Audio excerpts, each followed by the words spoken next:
my YouTube.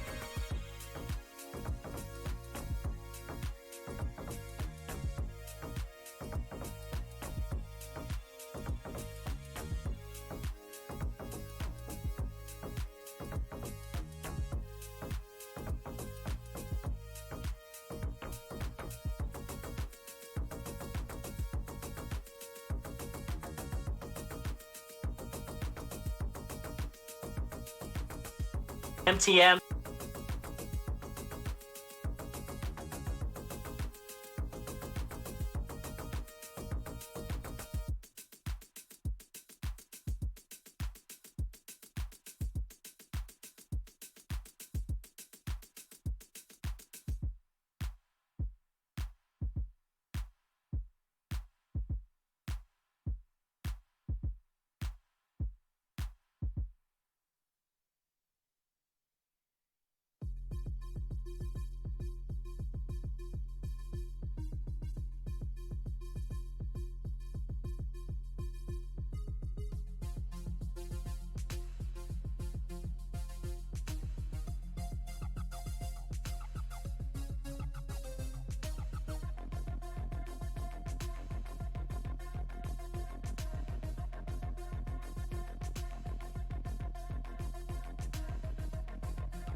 Hello everybody, how you doing? I hope you're doing alright. Let me turn this music down a bit.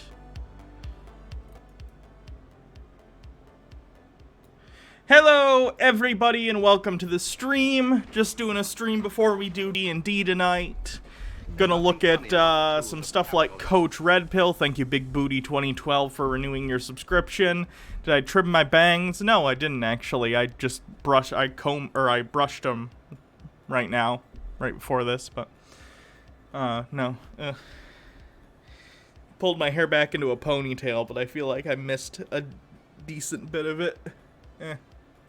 Anyway, welcome everybody to the stream. I hope you're doing well. Welcome to the stream, Agent 12 Toes, Dan Ziggy Stardust, Sexy Baphomet, The Life of Mal, Abby, my dudes, thank you Quest Friendly for renewing your subscription, Devious Chilster, Bailey Quinn, Andrew Dickerson, everyone else, welcome to the stream. We had a nice chill stream yesterday where we just watched some new Cyberpunk 77 stuff, but it's now time to get back to the bullshit. Back to the YouTube reactionaries. Thank you, Drake Wing, for continuing your subscription. Oh, we're already at level 1 of the hype train. Look at that. There's nothing funny about the tools of capitalism. Thank you, Piersquar82. Ooh, Big Booty 2012. Thank you for gifting 10 tier 1 subs. God damn. Thank you very much. Level 1 complete. Level 2 complete, it looks like. God damn. Thank you very much. I really appreciate it. Devious Chillster, thank you for gifting a sub. How you guys been doing, by the way, lately? I know everyone didn't come to the stream yesterday. There's nothing funny about the tools of capitalism. Some people probably weren't into the Cyberpunk for whatever reason.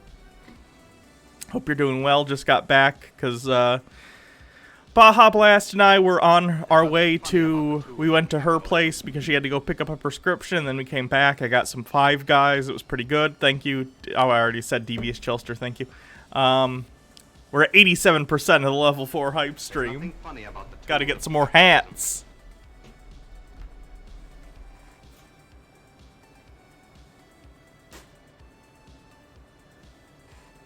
So let's see, up to level 3 is complete. We're almost to level 4, so 1, 2,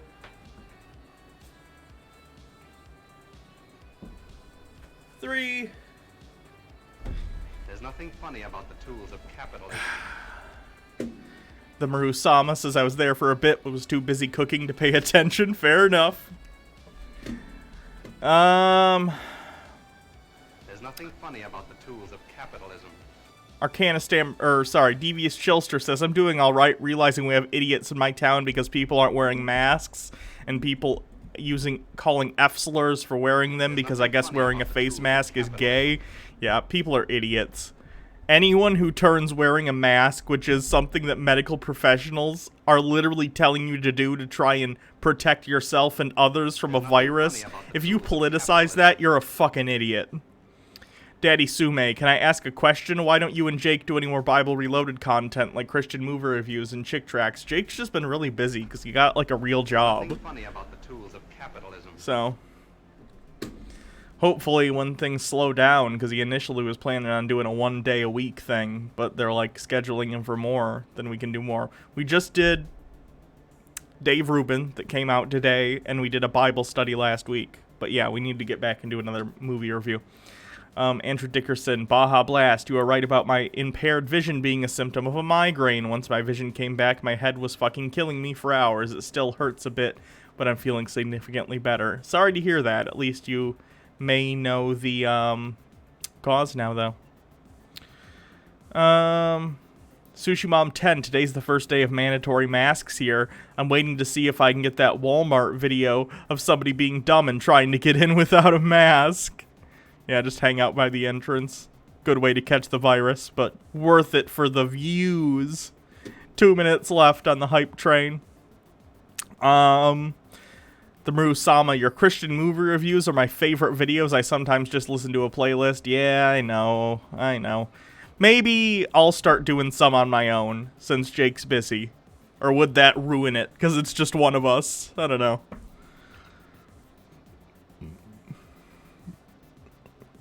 Danziggy Stardust says we had mandatory masks in stores, public transport here in Germany for a while, which I think that's reasonable. Makes sense. Thank you, Abby, my dudes, for gifting a tier 1 sub. Thank you. Oh, we got level 4 hype complete.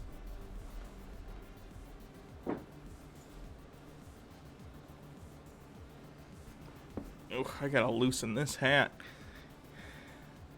Might be fun doing a live review on stream. Maybe.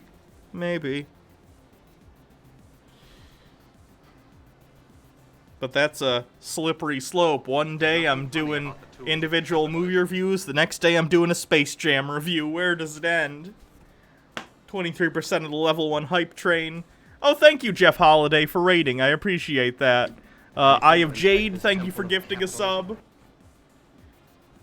For anyone who's just joining us from Jeff Holiday's stream, the hats are because for each level of the hype train, I put on another hat. Welcome to the stream. Have I looked at the Trump prophecy? I need to look it up for some research, or QAnon movement. But I was hoping someone else I trusted had reviewed it to save me the pain. No. I am watching a QAnon thing on YouTube and debunking it slowly over time because it's like 2 hours long, but it's so exhausting because it's so ridiculous. It's so fucking bad. But, no, I haven't seen the Trump prophecy. Maybe I'll do a thing on it at some point, though. Yikerinos. What else? Technopunk says, Hannah, I've been watching your stuff for literal years. Thanks for all your work, and I love to see you streaming. Oh, thank you. Thank you for coming to the stream. I appreciate it. 27% of the level 5 hype train. I guess we can start on the old Coach Redpill. Let me switch over to my live scene. Oh, wrong one. There we go. That looks more professional. Let me pull up chat on my phone real quick.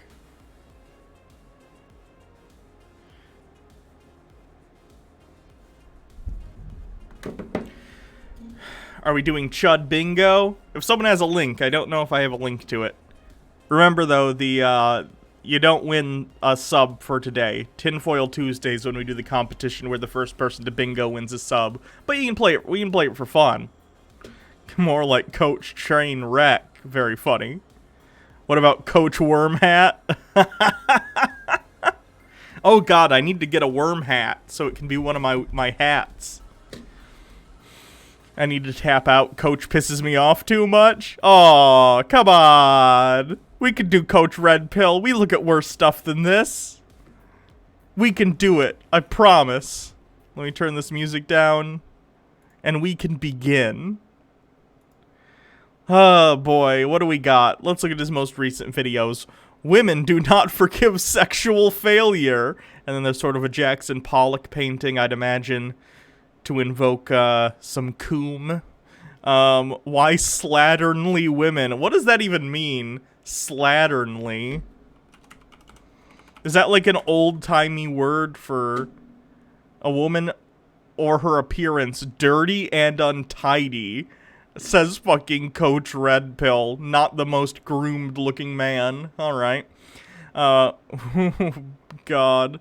Which one of these do you guys think looks the most painful? Which one is the one that I need to dive into to self-flagellate? I broke the PlayStation, it won't recognize the Skyrim disc. Eject it, and then clean off the disc, and then put it back in. The button to eject is on the bottom of the PlayStation. It's hard to see, but it is on there. Eject the disc, make sure it's clean, doesn't have fingerprints or anything, then put it back in.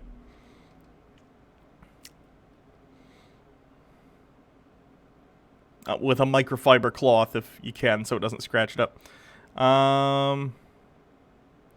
Anytime he mentions a woman, he has to let us know whether or not she makes his dick hard. Yeah, that's because he sees women as sexual objects. Am I gonna read more Stone Toss? Oh, is that the racist comics? I don't know. That stuff's hard, because it's like straight on mask-off Nazi shit.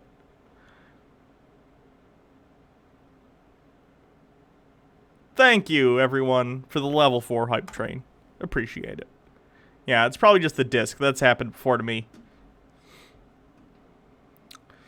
Okay. Coach Redpill, here we go. Let's look at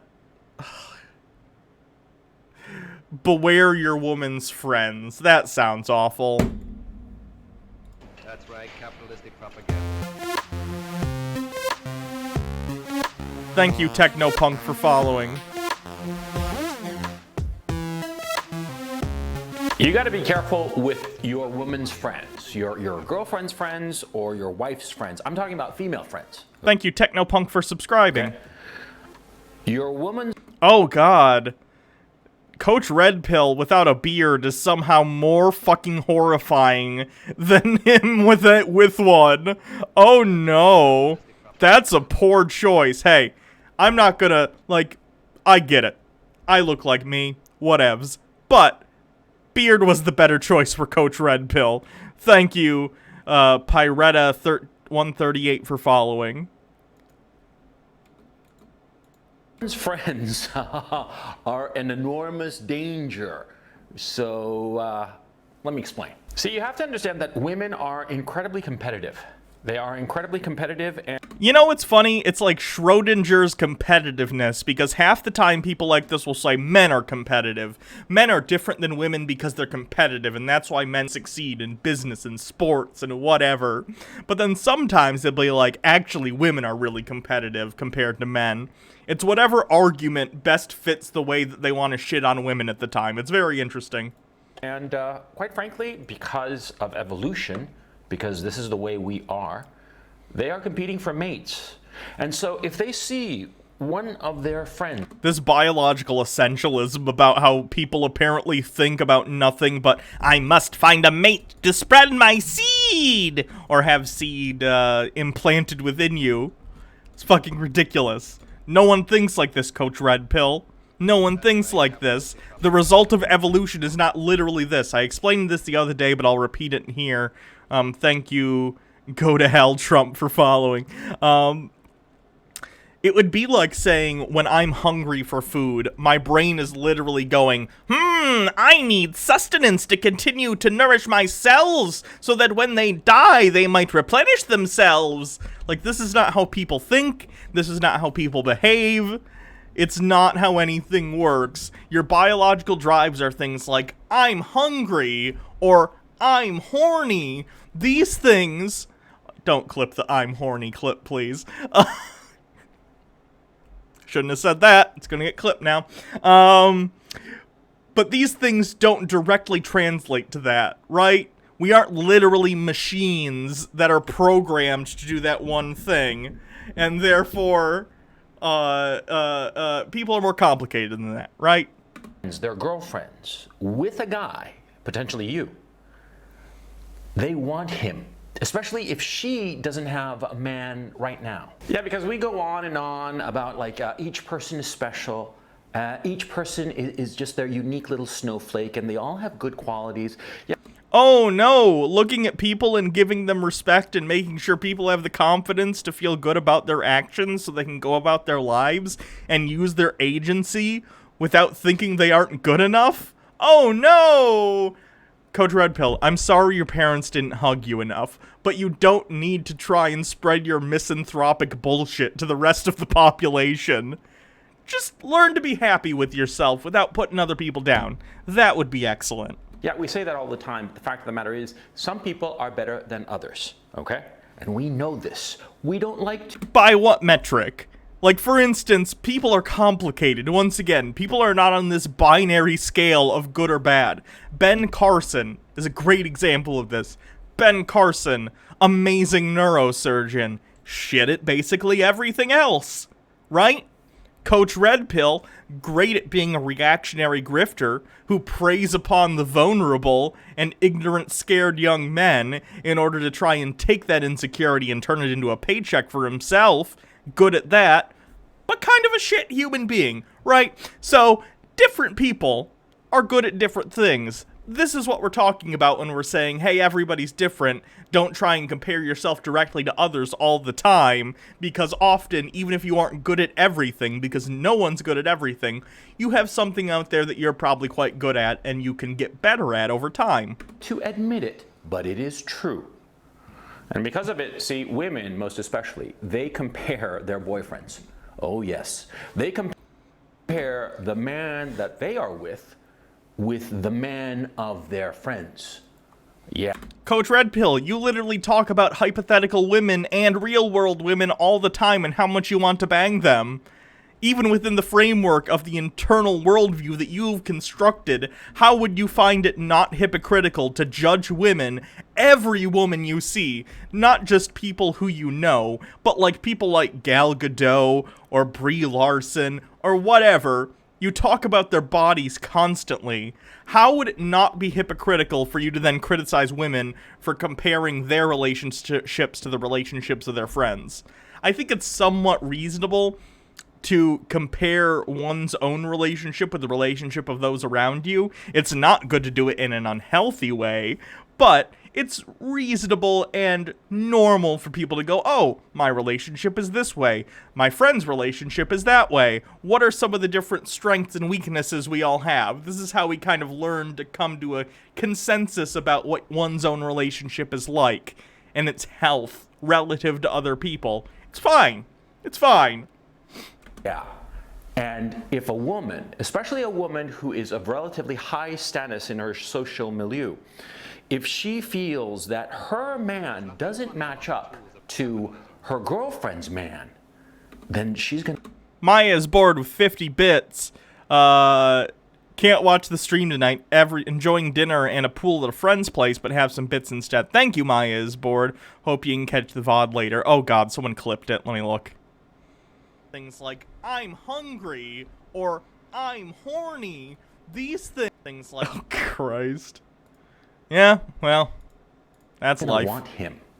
Oh, yes. And forget about it if she's single. If she's single, by definition, she has a zero-value man by her side. So, of course, she's going to want the guy who is with her girlfriend. What the fuck? Not every single woman who is single is desperate to find a man. What are you talking about? There are plenty of people, both women and men, who are completely comfortable both inside and outside of a relationship. They're fine being single, or even if they are looking for a significant other, it doesn't mean they're specifically pining for someone just like the person that their friend who is a woman has as a boyfriend, right? That's insanity. Especially if the girlfriend... she perceives the girlfriend, i.e. your girlfriend or your wife or whatever, if she perceives that woman to be of lesser social worth than herself, she's going to try to steal. I'm not going tox? Hold on. What are you saying?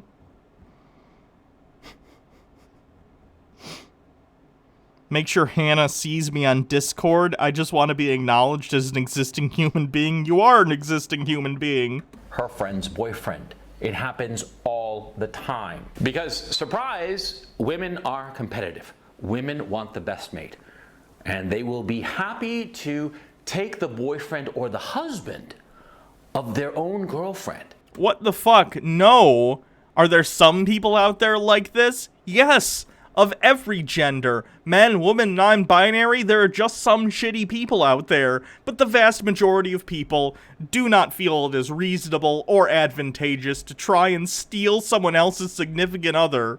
For one thing, that rarely would work, I'd imagine. Most people have the moral fortitude to not want to do that. Secondly, people don't just mesh with every single person out there, right? People have types, okay? So it would make no sense for you to specifically, even if you are into your friend's significant other, to try and steal them, because A, it's entirely possible that they're not into you. B, they're already in a relationship, so there's a moral issue here. C, if you get caught, your friend, who presumably you care about, is going to hate you forever, understandably so. It's just a really stupid thing. Most people are not mean and selfish enough to try and do this. It requires a weird mix of narcissism, selfishness, which are a little bit interchangeable, but short-sightedness and idiocy. Very stupid. To satisfy their ego. Sometimes it's just ego, by the way. Sometimes they just want to take the guy, not because they really care about the guy, but just to assuage their own insecurities and feel themselves propped up. That is one possibility as to why she's going to steal somebody else's man. But it happens all the time. And if... Source on it happens all the time? Is this a thing you've seen on a soap opera once, Coach Redpill? And you're like, oh, this is how human females function. No! What are you talking about? If you are with a girlfriend, especially if you're with a girlfriend that you actually value, or let alone a wife, the mother of your children, you gotta be careful about this shit. You gotta walk around with your eyes wide open and your mouth firmly shut. I find it Very hard to believe. And you know what? Coach Redpill, despite how ugly he is on the inside because of his personality, on the outside he looks like a normal dude, right? He looks like a normal middle-aged dude. I very much doubt he has ever been, like, hit on by a wife or girlfriend's friend. I doubt it. I just find it hard to believe. No offense. Again, he's an average-looking dude. He's not like Leonardo DiCaprio. He's not Jason Momoa. He's not someone on top of his shit personality and disdain for women. He's just not a super attractive person. So losing a friend would not be getting that Coach Redpill dick over, right? Just not worth it. Preta138. Oh, Pyretta138. Need to head out, but I'll be back another day. Thanks for coming to the stream. Appreciate it. We'll be doing D&D tonight. I don't know if you watch Charisma Saves, but that is later. Apparently, Coach has 3 kids with all different women. Yeah, that's a shame. He hasn't been hit on, period. Because these women, I mean, come on, women are better at the whole social dynamic than men are. That's why you are watching this video. So. It kind of depends on the people, right? For instance, Jake is a dude. Jake's a guy. And he is incredibly good. Debatably on what you meaning good. Navigating social situations. He's a social butterfly, that Jake. He'll fucking go into any situation and be the most extrovert person he can be, which is crazy to me, because I'm an incredible introvert. I don't know how to talk to strangers. I'm bad at it. It's not good. It's not good, right? And I know a lot of people like that as well, who are women. So, it's not this black and white thing. So that somebody can explain this shit to you. Women are better at this social dynamic.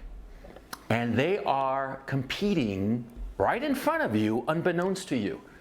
And yeah, it can happen, and it can be a tragedy, especially if the woman trying to steal you from her girlfriend is just stealing you just to assuage her. I'm not going talk says I'm going to train for being a grifter and ironically defend the points they're making in these videos today. Is that okay? I guess. As long as you're not super rude. Maybe put a /S after it so everyone knows you're being kind of sarcastic. Ego, and you actually care about the woman that you're with. Yeah, there's a story I know of some friends of mine from high school. Yeah. A buddy of mine, he was dating this girl, and he was really nuts about her. I mean, really crazy about her. I mean, in love with her. Yeah, and this was like, they were in college. It must have been like 21. This is my training before I start my Red Pill YouTube channel. You know, as much as Red Pill and the Quartering and people like them are grifters, there are plenty of Red Pill bullshit channels out there that get, like, no views. So even if you try and get into the grift, you're probably not going to be as good as it is these people. They're real good at what they do, even if what they do is awful. 21 or 22, something like that. But at a stage where potentially, especially this was back in Chile, that this was potentially his future wife. And a girlfriend of his very serious, almost fiance, took a shine to him, you know, just like... Thank you, Zoe R. Hamilton, for continuing the gift sub. And he dropped his girlfriend, the love of his life, dropped her and went off with this slut. And the slut got bored of him after. Wait, why is she a slut but he's not? Can we think about this for 5 seconds? She apparently was okay with cheating, which you consider makes her a slut. But your buddy, who's equally a fucking shitbag, actually a worse shitbag because he wasn't the one in a committed relationship, and he decided to go behind the back of his almost fiance and cheat on her, or at minimum break up with her to go be with this woman. Why is she a slut but he's not a slut? If she's a slut, he's a mega slut, right? After, you know, a couple of months, and dropped him. And of course, the old girlfriend wanted nothing Thank to you, do with him. Virkanon, for continuing your subscription. He was left with nothing, and it was for nothing. And he ruined a great relationship for nothing. Yeah, this happens all the time, and girls are aware of it. And girls are always on the lookout for a potential girlfriend of theirs who is a boyfriend stealer, a boyfriend thief.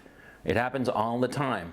And women are aware of it. And sometimes women, unfortunately for them, unfortunately for everybody involved in the situation, they wind up falling into a milieu with a lot of other women who are boyfriend thieves. Yeah. And Again, I'm sure there are some people out there like this, but there are people like this from every gender. There are assholes in every, no matter how you slice humanity up in terms of either gender or race or class or whatever, there are always assholes. I think that's the one thing we can all agree on. You don't need to make it a weird gender issue when it just isn't one. it's like this spy versus spy kind of situation where they steal each other's boyfriends constantly, and they all hate each other, but they're friends. I mean, it's just weird. I mean, would you be friends with a bunch of guys? Coach Redpill, known asshole, happens to know a lot of assholes who happen to be women. What a shock! If this is even something that's actually happened around him. But if it has, it would make sense that he would group around other monstrous people, because if you were a reasonable person, any of us here, seems to me we wouldn't be friends with Coach Redpill, so who would be friends with him? Other assholes, probably? Makes sense. Consistently trying to steal your girlfriend? Of course not, because you're a guy. I mean, we all guys, we have this unwritten rule. We have this unwritten rule that nobody steals any guy's girlfriend. And you don't think that that's also social etiquette for women? Really? It's low. We automatically consider that low, and we want nothing to do with a guy who steals a buddy's girlfriend, right? But women aren't like that. Women, they're just a different species, okay? They're a different species, and they have different priorities, and you want to be careful. However, you can also take advantage of this. And how to take advantage of Oh, God. Why? this? Simplicity itself, my son.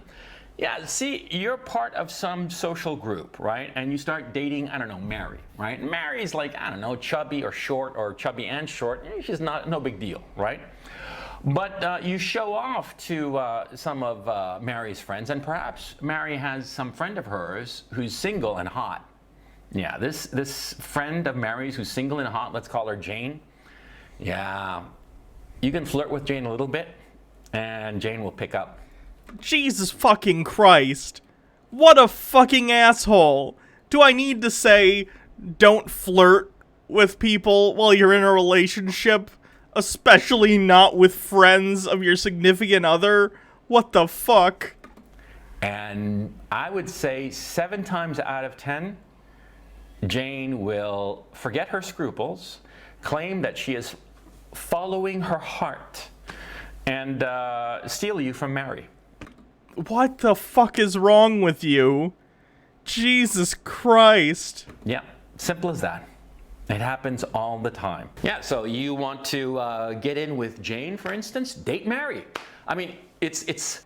How big of a sociopathic shitbag do you have to be in order to use another human being in an attempt to try and leapfrog over them into a relationship that you deem worthy of being in?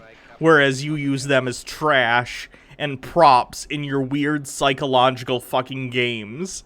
Wasn't Coach Redpill like 3 minutes ago just talking about how he felt women were manipulative and using social situations to climb and fight each other? What the fuck do you think this is, you fucking shitbag?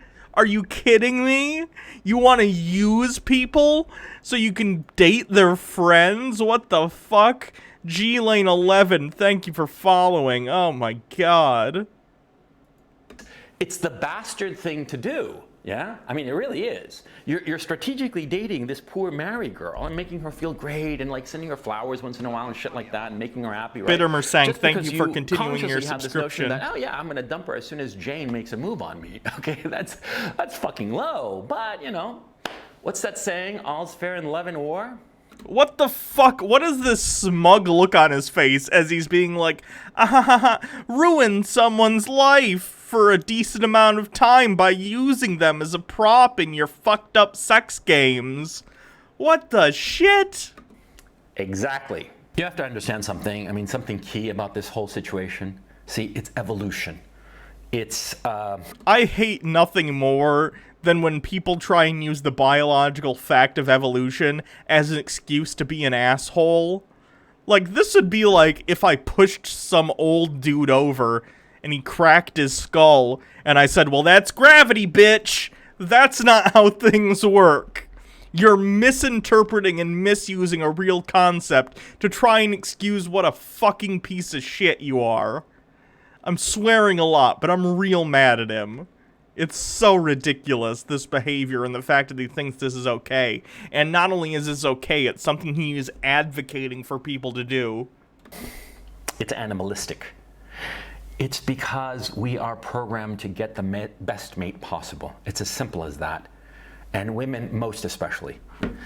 Men, we are essentially content with any mate, period. But once we have access to mates on a consistent level, once we've acquired the experience and the social patina, smoothness, whatever you want to call it, once we've acquired that and we can get a girlfriend consistently, then we want a better girlfriend. I mean, come on.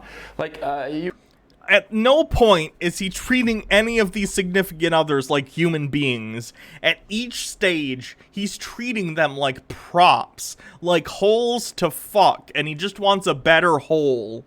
It's so messed up. These are human beings. What are you getting out of relationships with them if you feel like you can just leapfrog from one to the other? And don't get me wrong, hookups are fine if that's what you're into, but that's not what he's talking about. He's talking about using your current significant other to try and manipulate others into dating you. It's sick. It's sick. you were dating somebody, you know, in junior high or high school or something, and she was like, okay, but you know, you got better at game, you started wearing better clothes and fixing yourself up, and of course you had more money, so you could take a girl out to better places, and so what do you want? You want a better woman, right? You want a better woman in what sense? A better woman, more attractive, more intelligent, a woman who's more sociable, a woman who makes you shine, yeah? It's perfectly natural. Because we want the best mate possible. Because we are hardwired for it, okay? Hardwired for it, because if we didn't pursue the best mate possible, we would not survive as a species. Fuck you. That's not how shit works. This is evolution. This is biology. It's human. Fuck you. Stop trying to excuse your monstrous, evil behavior as, oh, it's just evolution. No, it's not. That's not what evolution is. Nature, and there is nothing to be done about it. Women listening to me right now, women hearing the story of how their girlfriends will try to steal their boyfriends, they know it's true. Yeah, I mean, me talking about this probably gets those women enraged. I mean, with the claws out, that they just want to scratch my eyes out, right? And they probably like spit at the screen as I'm talking to you. Because you're an asshole. You know, spit at the screen and say, yeah, he's a misogynist, he hates women. You are. You clearly disregard them and don't consider them human beings. He's probably got a small dick, blah, blah, blah, blah, blah. I don't care if he's got a big old donkey dick or a tiny dick. He's still a fucking asshole. You know, yeah, okay, I'm a misogynist, you know, and whatever other insult can you fling at me, but am I wrong? Yes! You are wrong! Is that your gotcha? Am I wrong, though? Yes. You're incredibly wrong. You fucking misanthropic piece of shit. Am I wrong? Oh, if you're a woman, you know that I'm not. You know that I'm dead right. You know. Thank you, Nicole Malachite 19, for following. Far more vicious than ours. Oh yeah. So if you're a guy, be smart. Be smart. Okay. Understand the relationship that you have with your woman, how serious you are about her, and understand that her girlfriends, her circle of girlfriends, they will at some point make a move on you. It happens to every guy. A lot of guys don't even realize it's happening, by the way. For the reasons I explained before, that men sometimes are just dumb. We're just socially inept and we don't realize what's going on. But lots of times, you perhaps haven't realized it. Think about times that you've interacted with some friend of your girlfriend's or friend of your wife, And think back on that interaction, and how was it? Was she like sort of like flirting with you? Huh? Was she flirting with you, and you were like, no, you know, I'm misinterpreting it. She's just being friendly. Yeah, Brittamer Sank says, as someone who's polyamorous, the idea of partner stealing is hilarious to me. I've literally tried to set my friends up with my partners before if I felt like they'd make each other happy. She's so happy that I'm dating Mary that finally, if that works for you, that's great. Mary has found a nice guy like you. And Jane says that, you know, she wishes that she could find a nice guy Andrew like Dickerson me. says, my theory is he doesn't actually believe any of this. He's just putting on the act so that a bunch of young men never get laid and thus keep giving him access to more women. I don't even know if access to more women, but just making sure they keep coming back to his videos. It's the Cosmo effect. Talking about Cosmo magazine, trying to give intentionally bad advice so they keep coming back for more, not realizing it's the advice from them that's bad, and not that they didn't do it right. With Jane, yeah, think back. Yeah, you had that conversation. I've had it, you've had it, we've all had it. Yeah, so know what's going on. And if you're a son of a bitch like me, use it to your advantage. Okay, so that's the end of this video. Before I go, I just want to ask you to check out my Gonzalo Lira channel, link is in the description below, where I talk about other stuff, not just girls, because here on the CRP channel, I just talk about girls, and on my Gonzalo Lira channel, I talk about just about everything else. I put 2 videos out on the GL channel every week, so I hope you enjoy them. And also go check out my Patreon. I have this fucker like still has a Patreon? Not kidding. I put out a video every week on Patreon that you will find nowhere else. And these videos are, some of them are too controversial for YouTube. Some of them would get me a strike on my channels. What the fuck could you possibly be saying elsewhere that's worse than this shit? Right? And some of them are just of stuff that, you know, in general people aren't very interested in, but I think that they're valuable, like logic and reasoning and stuff like that. And I also do weekly webinars. God, I hate that the terms like logic and reason have been co-opted by the worst fucking people on the right. It's so ridiculous. Because they don't actually care for logic or reason as concepts. They care for them as buzzwords to attach to their shitty opinions to try and give them weight, since they know that they're shit. He's so bad. Okay, what's this someone sent me? This is the golden one. I think I've heard of this guy before. He's like a douche. And this is titled, Nazis Aren't Real, just as ghosts and witches aren't real. Oh, Christ. Greetings. Today I want to talk about a rather obvious topic, but something that needs to be said anyway, because not everyone is aware of this. But I just want to say that Nazis aren't real. They are, though.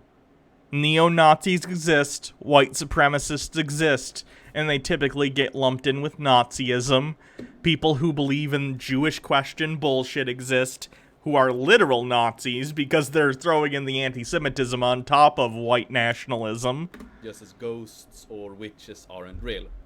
Back in the 1600s, in most of Europe, Sweden in particular, we had witch hunts. Oh my god, he's gonna use the witch hunt argument. Fuck off. Which meant that innocent women were burned at the stake because they had gotten accused of being a witch.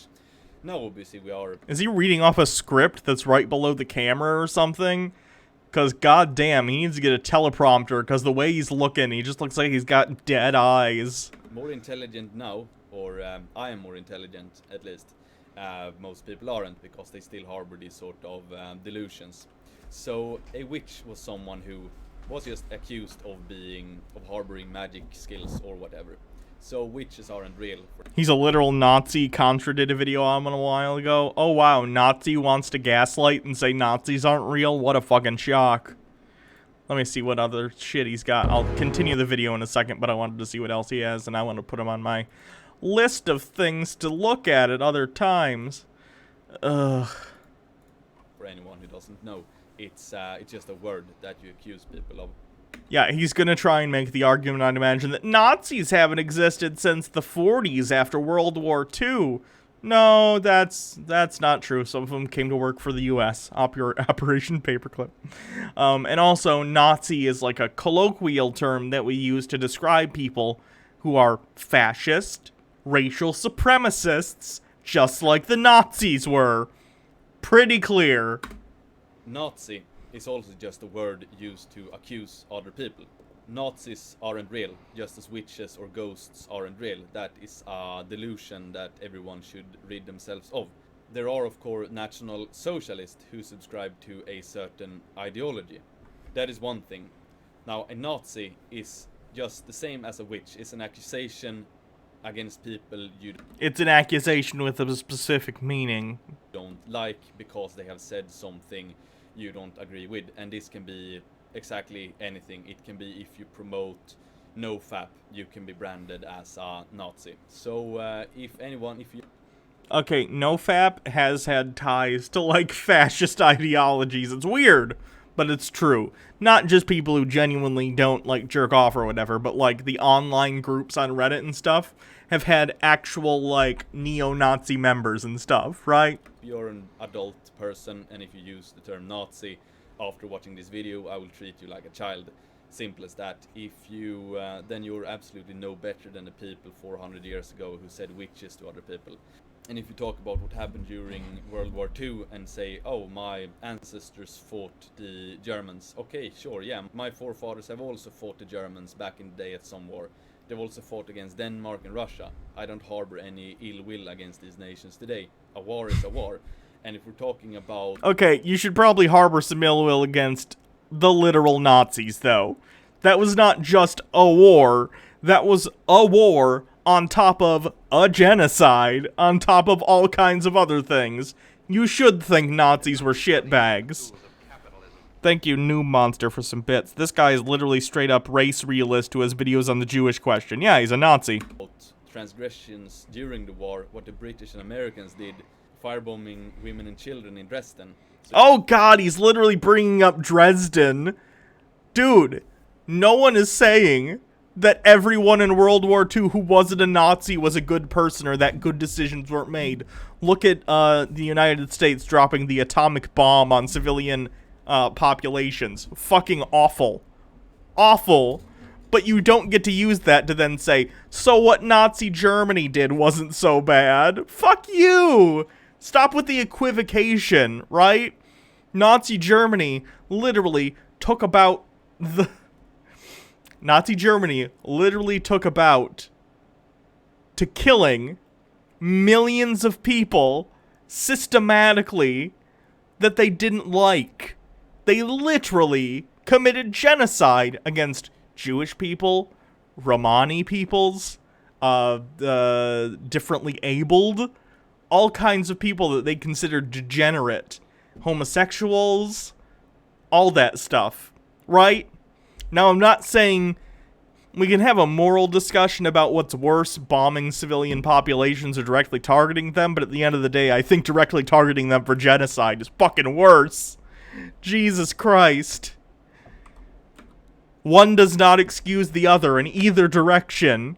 Both are bad. So if you say to me that you're a liberal, then I'm going to say, oh, so you endorse firebombing of women and children. Or like both the Americans and the Russians did during Second World War, mass rapes of German women. If you are a communist or a liberal, are you for that? Are you for mass rapes? What? What are you talking about? Again, it's this weird straw man argument where he thinks that because I hate Nazis, he's under the opinion that I valorize like the United States or Europe during World War II. No. The World Wars, both of them, were incredibly dark periods of human history, something that I hope never is repeated, though. Based on the history of mankind, I'm sort of betting it's gonna at some point. What the fuck?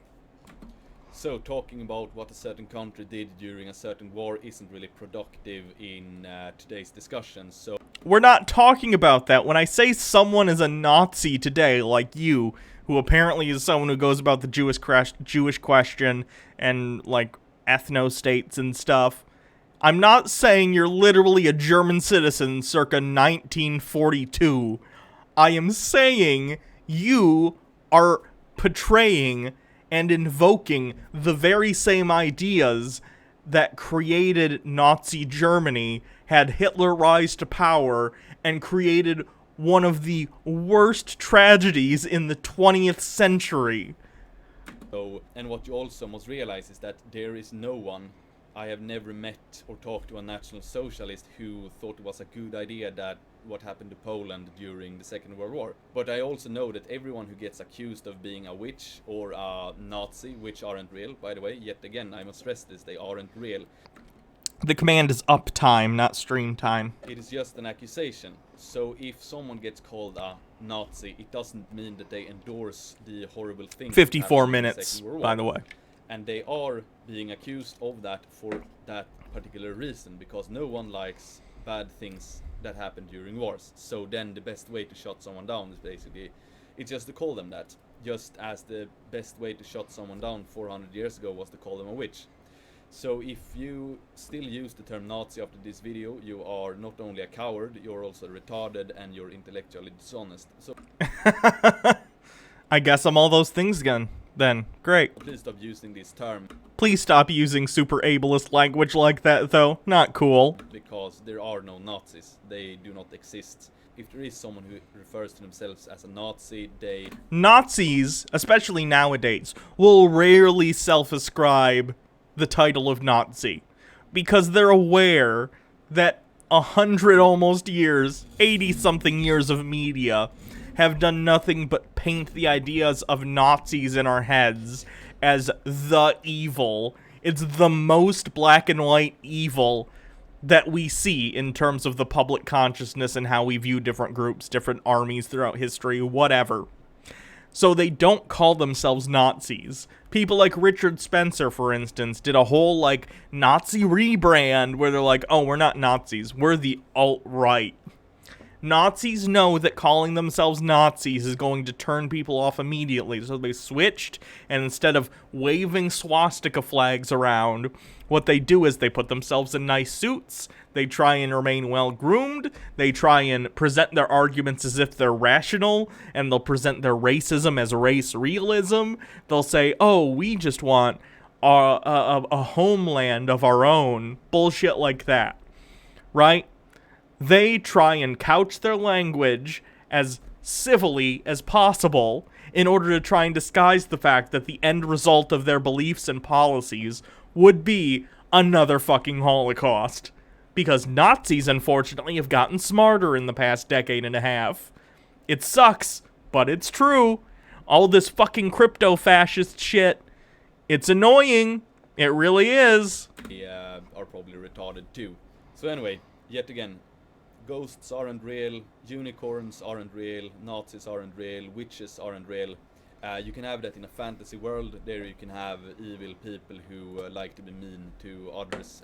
Reality looks a bit different, and whomever you are, you can be accused. Is of the being Jewish witch question or the a theory Nazi. about how the Just government's know wealth that. and So politics drop are the crazy controlled by the immediately. Jews? Do not Yeah. respond if you get called It's it. complete Nazi shit. I'm a nationalist. I have It's a fucked code up. which I have, which I'm guessing you're not just a nationalist. I'm guessing you're an ethno-nationalist. I've taken from Hector in Troy. Honor the gods, love your woman, defend your country. That's more than enough to guide my philosophical and political principles. And also, speaking of which, you have to be extremely retarded to not be against the great replacement of Europe's native population. And there it is. There it is. Literally advocating for great replacement bullshit.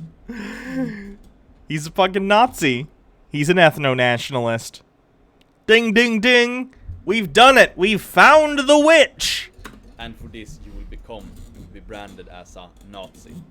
So anyway, you don't need to say I'm not a Nazi, just as you don't need to say I'm not a witch, because you can't be something that isn't real. XXO, boom. Alright, let's check out more of this shitbag's videos, shall we? Your ancestors are watching the meaning and purpose of the concept. Who cares? That's some Nazi bullshit, too. Trying to be like, your ancestors care about this. Oh no, Viking mentality? Christ. This is some weird Aryan bullshit, too, isn't it?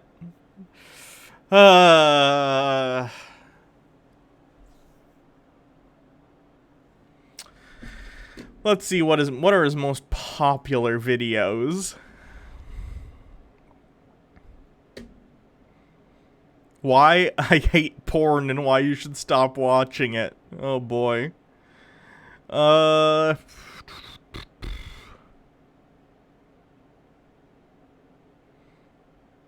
Is the golden one racist? That sounds like an interest. Put on a shirt. Thanks, Legionnaires. This is a video I've wanted to make for a very long time, but considering the political situation with Donald Trump's He's literally got like a weird Spartan helmet. Look at that. Oh my goodness. He couldn't be any more of a caricature if he tried.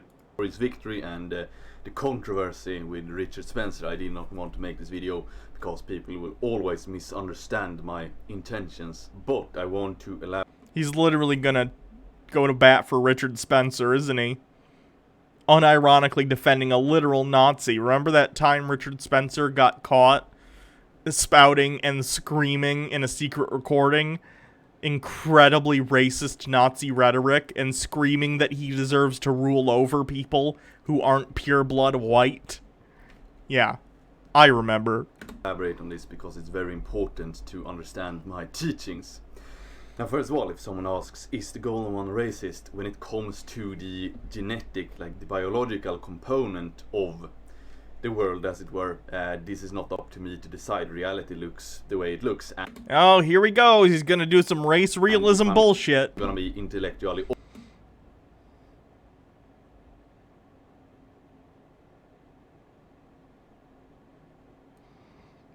honest, especially when it comes to gym training. Yes, the genetic component is large. It is large in whatever you do in life, and that includes obviously how a society is being built. So a race realist would be more suitable.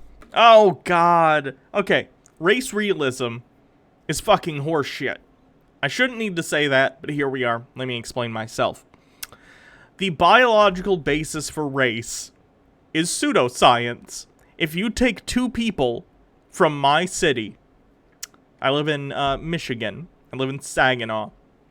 I'm a white person. If I took my across the street neighbor who happens to be a black guy, and we were genetically tested, for instance, to try and find how close we are related, he and I would be more closely related and more similar genetically than he would be to someone in, I don't know, let's say Africa, right?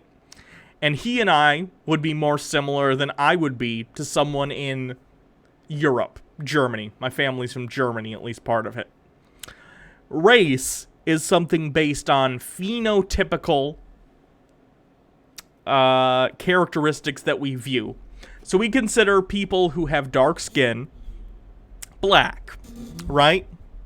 We consider people with somewhat lighter skin from specific other regions Hispanic, whatever. But we're always going to be more closely related to people from our geographic area.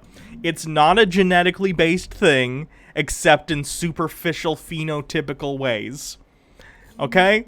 This idea of race realism is not based in any ideas of biology. It's just not the case. It would be like being a hair color realist and saying, well, it's just true that people with red hair are smarter than people with blonde hair.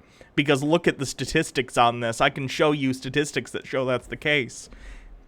There's probably a reason. Correlation is not causation. There have been studies on, for instance, often race realist people will bring up the differences in terms of IQ test results based on race in America. And often, if you control for things like education, it equals out. Even then, not entirely. And often that can be ascribed to other things like usually white people make the tests, therefore making some of the wording of the questions more culturally relevant to white people. Okay? So yeah, race realism is a bunch of fucking horse shit. And obviously I've always been honest with this when it comes to gym training. That, you know, everyone doesn't have the same ability to attain, you know, a certain amount of muscle mass because your individual genetics is playing a large part in that. Now, The thing that really bothers me is when subhuman, degenerate pleb-tier dogs, beta leftists, H-bomber guy. Fuck yeah, H-bomber guy. Please antagonize the Nazis more. or the mainstream media example says, oh, the golden one is a racist. Yeah. Yep. Stop being racist and people will stop saying it. This bothers me for two reasons, which I will now elaborate on. First and foremost, as I said before, Jet Li was a great role model for me growing up. Oh my god! This is worse than the argument, I have a black friend. I like Jet Li. He's an Asian man, therefore I can't be racist. What? What the fuck are you talking about? Growing up, and I'm excruciatingly thankful for having had that role model, as it were. He's a perfect nationalist, the good kind of nationalist, and and looking at other role models that has been, you know, present throughout my life, and yeah, a lot of your lives as well, you know, really degenerate and decadent artists and actors out of Hollywood who's promoting, you know, alcohol and Decadence is another word often used by either Nazis or tankies. drugs and, you know, Fun chasing fact. women, etc. Really destructive and decadent lifestyle. Then you had Jet Li, the perfect nationalist guy, you know, standing up for his nation against whichever aggressor there was. In many of Jet Li's films, of course, it's Japanese or Imperial, British, or whatever. He stands up for his own people because he loves his people. Doesn't mean he hates anyone else. And also, you know, adheres to tradition, respects his elders, and protects the women and children. You know, acts as a very positive role model. Now, the thing here is that imagine if I have a Chinese guy adhering to my teachings and, you know, sees me as a good role model instead of Justin Bieber or someone, some other guy who extols the virtues of a really decadent and degenerate lifestyle. And That's a lot of Nazi buzzwords. then imagine if some degenerate pleb-tier dog from the media or some sort of degenerate leftists are saying like, oh, you can't adhere to his teachings because he's racist and he's so mean to everyone.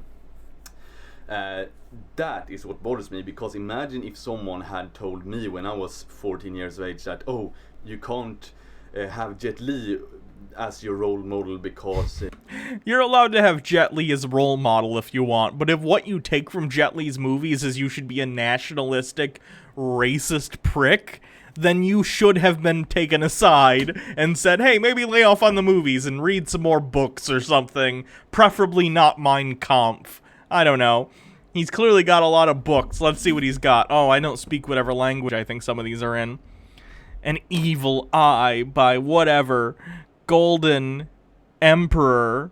A lot of these are in his native language, which I don't speak, but I'd imagine many of them are nationalistic bullshit, right? Maybe read The Banality of Evil. How about that? That might do you some good. he hates everyone who isn't Chinese. That would have been a lie, but imagine if I had actually believed that. Then I would obviously have been sad and had to perhaps turn to other role models. And that is the same sort of thing now, when you have a lot of non-white guys throughout the world adhering to my teachings, and then some little fucking pleb-tier dog comes to them and says like, oh, you can't adhere to his teachings. That bothers me. Oh, God. The second thing is, in all actuality, that I want to make it clear that everyone who is white isn't magically the best thing ever.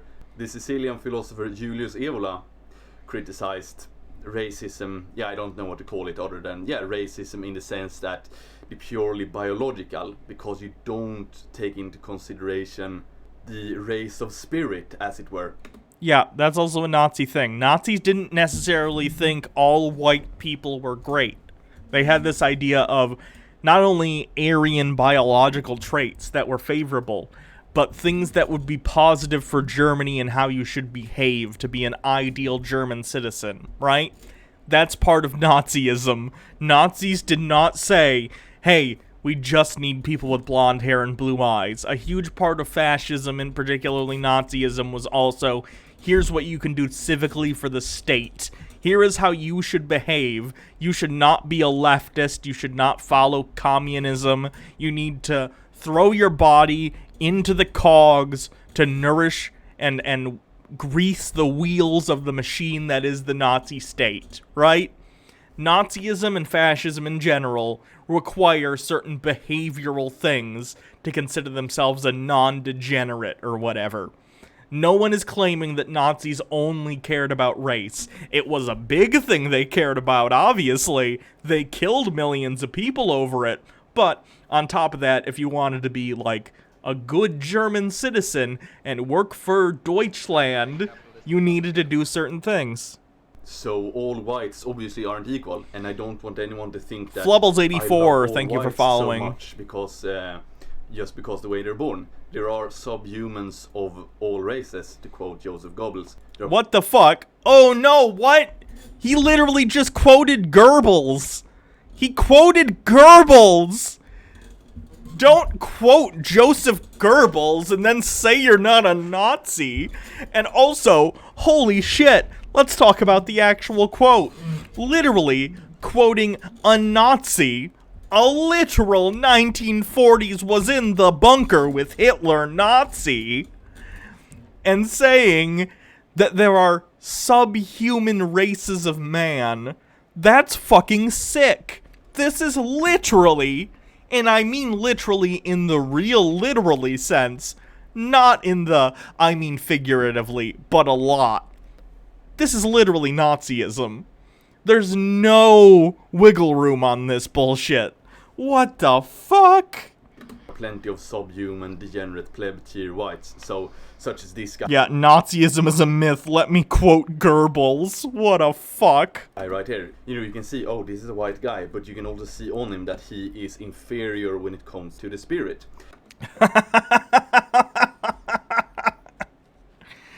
No. And the spirit, I call it the fire, or, you know, the thing that animates a human. Not everyone is equal in that regard, and this is so important to stress.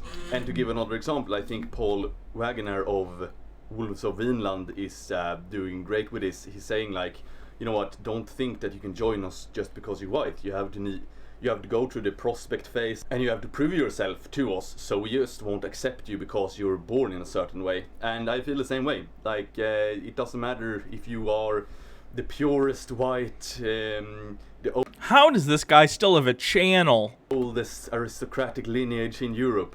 If you're a degenerate, that doesn't matter.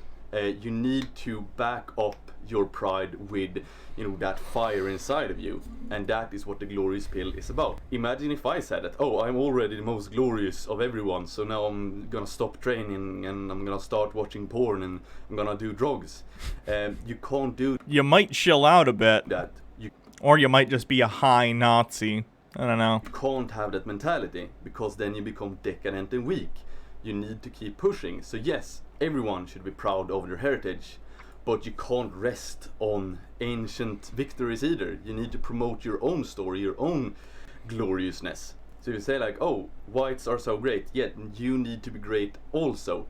And that is the point of this. And also in regards to the glorious pill, everyone can take it. It is not based on race. Now most people will not take it because it means, you know, accepting personal responsibility for who you are and for your actions. So it's much more comfortable to watch porn, to do drugs, participate in an alcohol culture, and to not go to the True. gym. I understand that people don't take the glorious pill. The glorious pill. Now, with all that said, improve yourself. It doesn't matter if you're the purest white there ever was, whose aristocratic lineage goes back to ancient Rome. I don't care. If you're a degenerate, you're a degenerate, and I don't accept degeneracy. I want you to be the best that you can be. And who am I? I'm the glorious elf of optimal wisdom. XXO. No, I'd rather be a degenerate, thanks though. Did I see the tweet with the math teacher with the Nazi flag? I did not. Does anyone have a link to that? Runefar, he seems like he's trying to max out both on the Nazi level and on the toxic masculinity level tell him, du are et fein. I don't know what that means. I don't speak, Swedish or whatever that is. People use, blue pylor, any pill unironically, should not be taken seriously. Yeah. What else we got?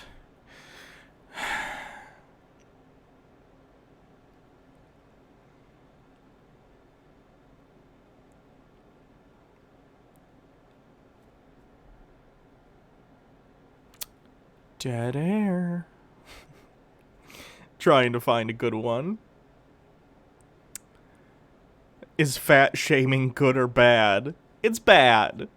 Again, I say this as a fat person.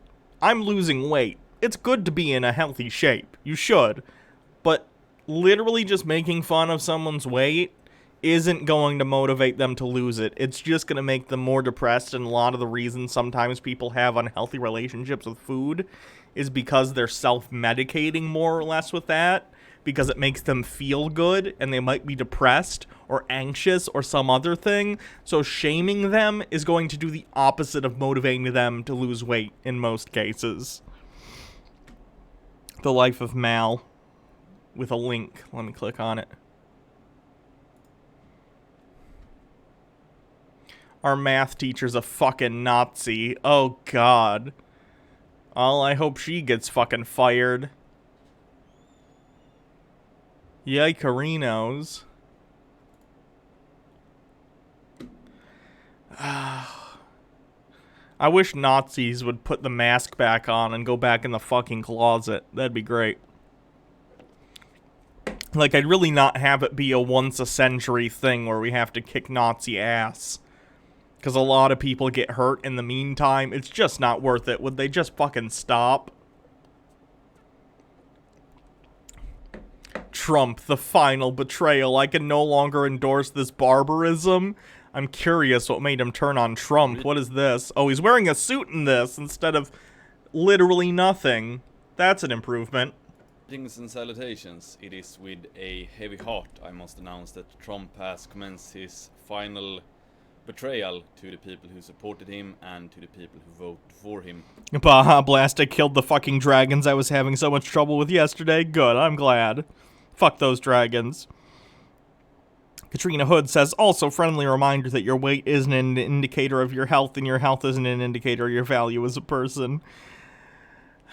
It's certainly healthier to probably be a normal weight. Being obese comes with a variety of, and I say this again, as a fat person, like, it can come with a variety of health issues, especially cardiovascular, but it doesn't affect your value as a person whatsoever.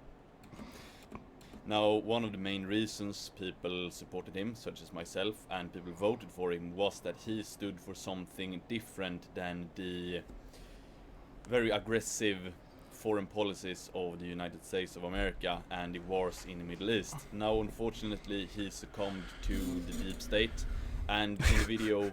It must be that he caved into the deep state and not that he was a piece of shit, rich, oligarchist asshole all along. I made yesterday, you can check it out. I stand by everything I said there, and my analysis still stands. But at the end of the day, he is responsible for what the United States does. He is the one who has the final say. No matter how many powerful forces are pressuring him behind the curtains, he had a responsibility and he made a promise which is now broken. And for me, that is cause to not be positive to him anymore in the least. Now, I still think that 2016 was a victory for democracy, but what we see now is definitely a loss to democracy. 2016, where a man won the presidency while losing the popular vote. Much victory for democracy. Gross. This is not what a majority of the American people wanted, and it's definitely... I don't even know what he's talking about. April 14th, 2018. What was happening in April 2018?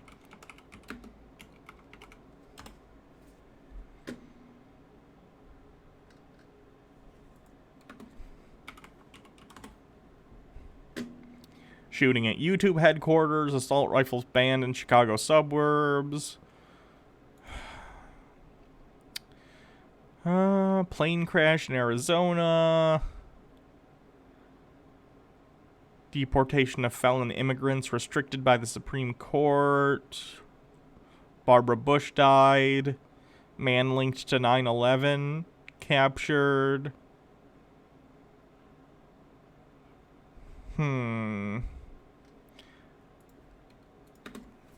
Trump.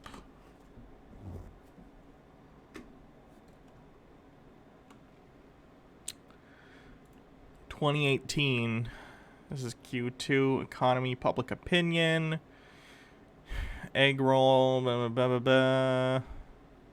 Trying to look for what the fuck happened.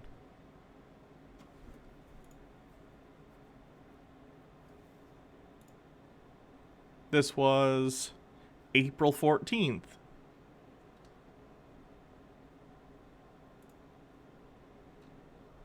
April. Okay. Kremlin foreign policy aide claims Trump invited Russian President Vladimir Putin to the White House. I doubt that's what he's talking about. President Trump holds a joint press conference with leaders of 3 Baltic states, Estonian president, Latvian president, and Lithuanian president. Wait, 14th, so it's got to be around here somewhere. After the FBI and federal prosecutors raid the home, hotel room, and office of President Trump's personal attorney, Michael Cohen, Trump brands the raid as an attack on our country in a true sense. Some Mueller stuff.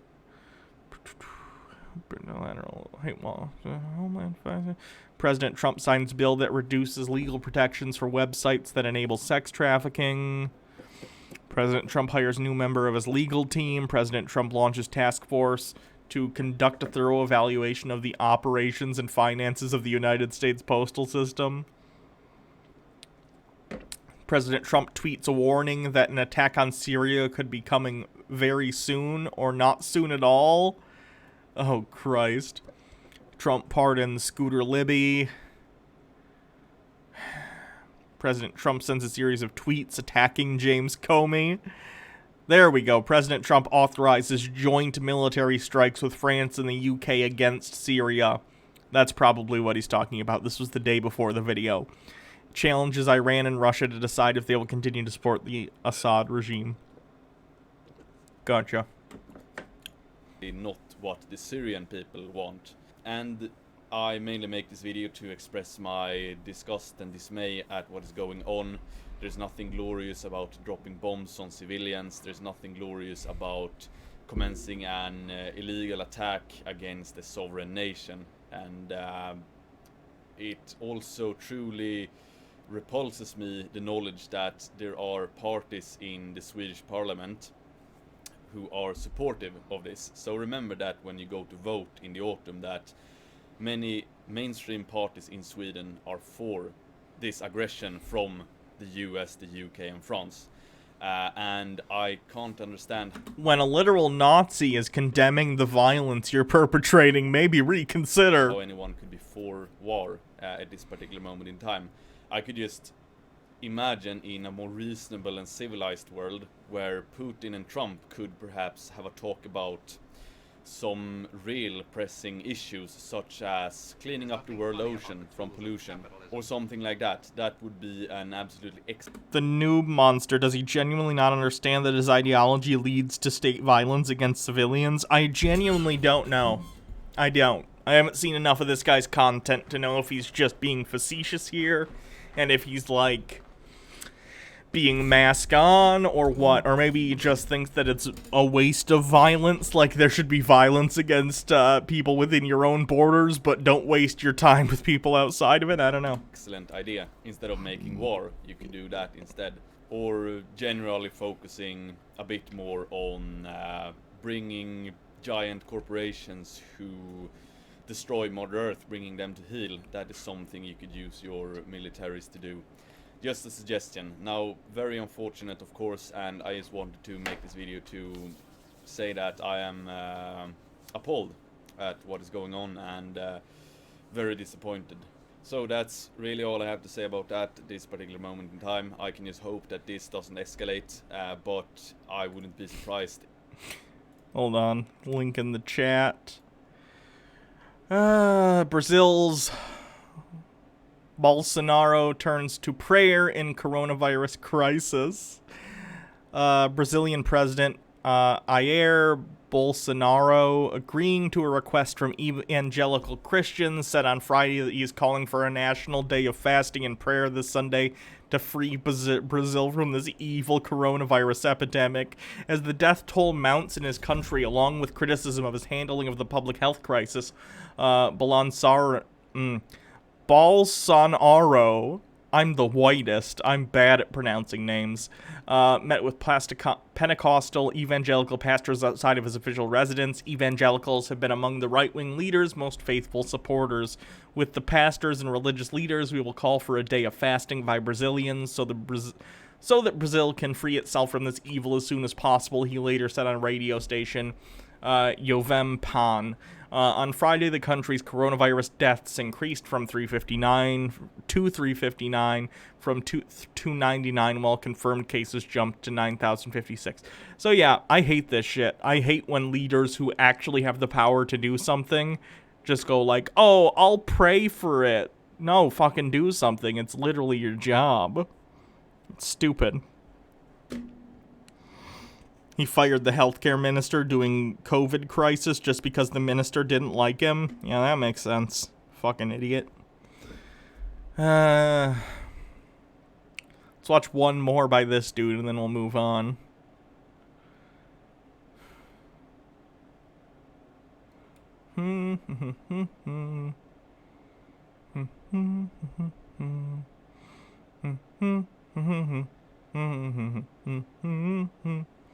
Mana doon doon doon doon doon doon mana.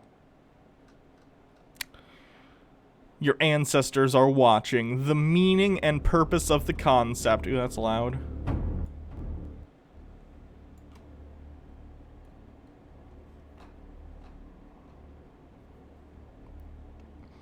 I don't know if you mentioned this earlier in the stream, but DC just got voted to be the 51st state. Didn't they vote to do that, like, a year or so ago? And, it got blocked by Congress?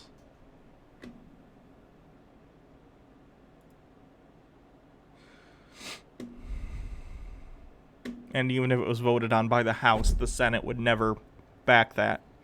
Because it would mean 2 more senators that are probably going to be Democratic, because DC residents are mostly Democrats. There's nothing funny about the tools of Mr. Wizard 128 with 400 bits. Just wanted to thank you for giving me something to listen to at my shitty Walmart job for like the past 3 weeks or so. Well, I'm glad. I'm glad you enjoyed the streams and it makes your day a little bit better.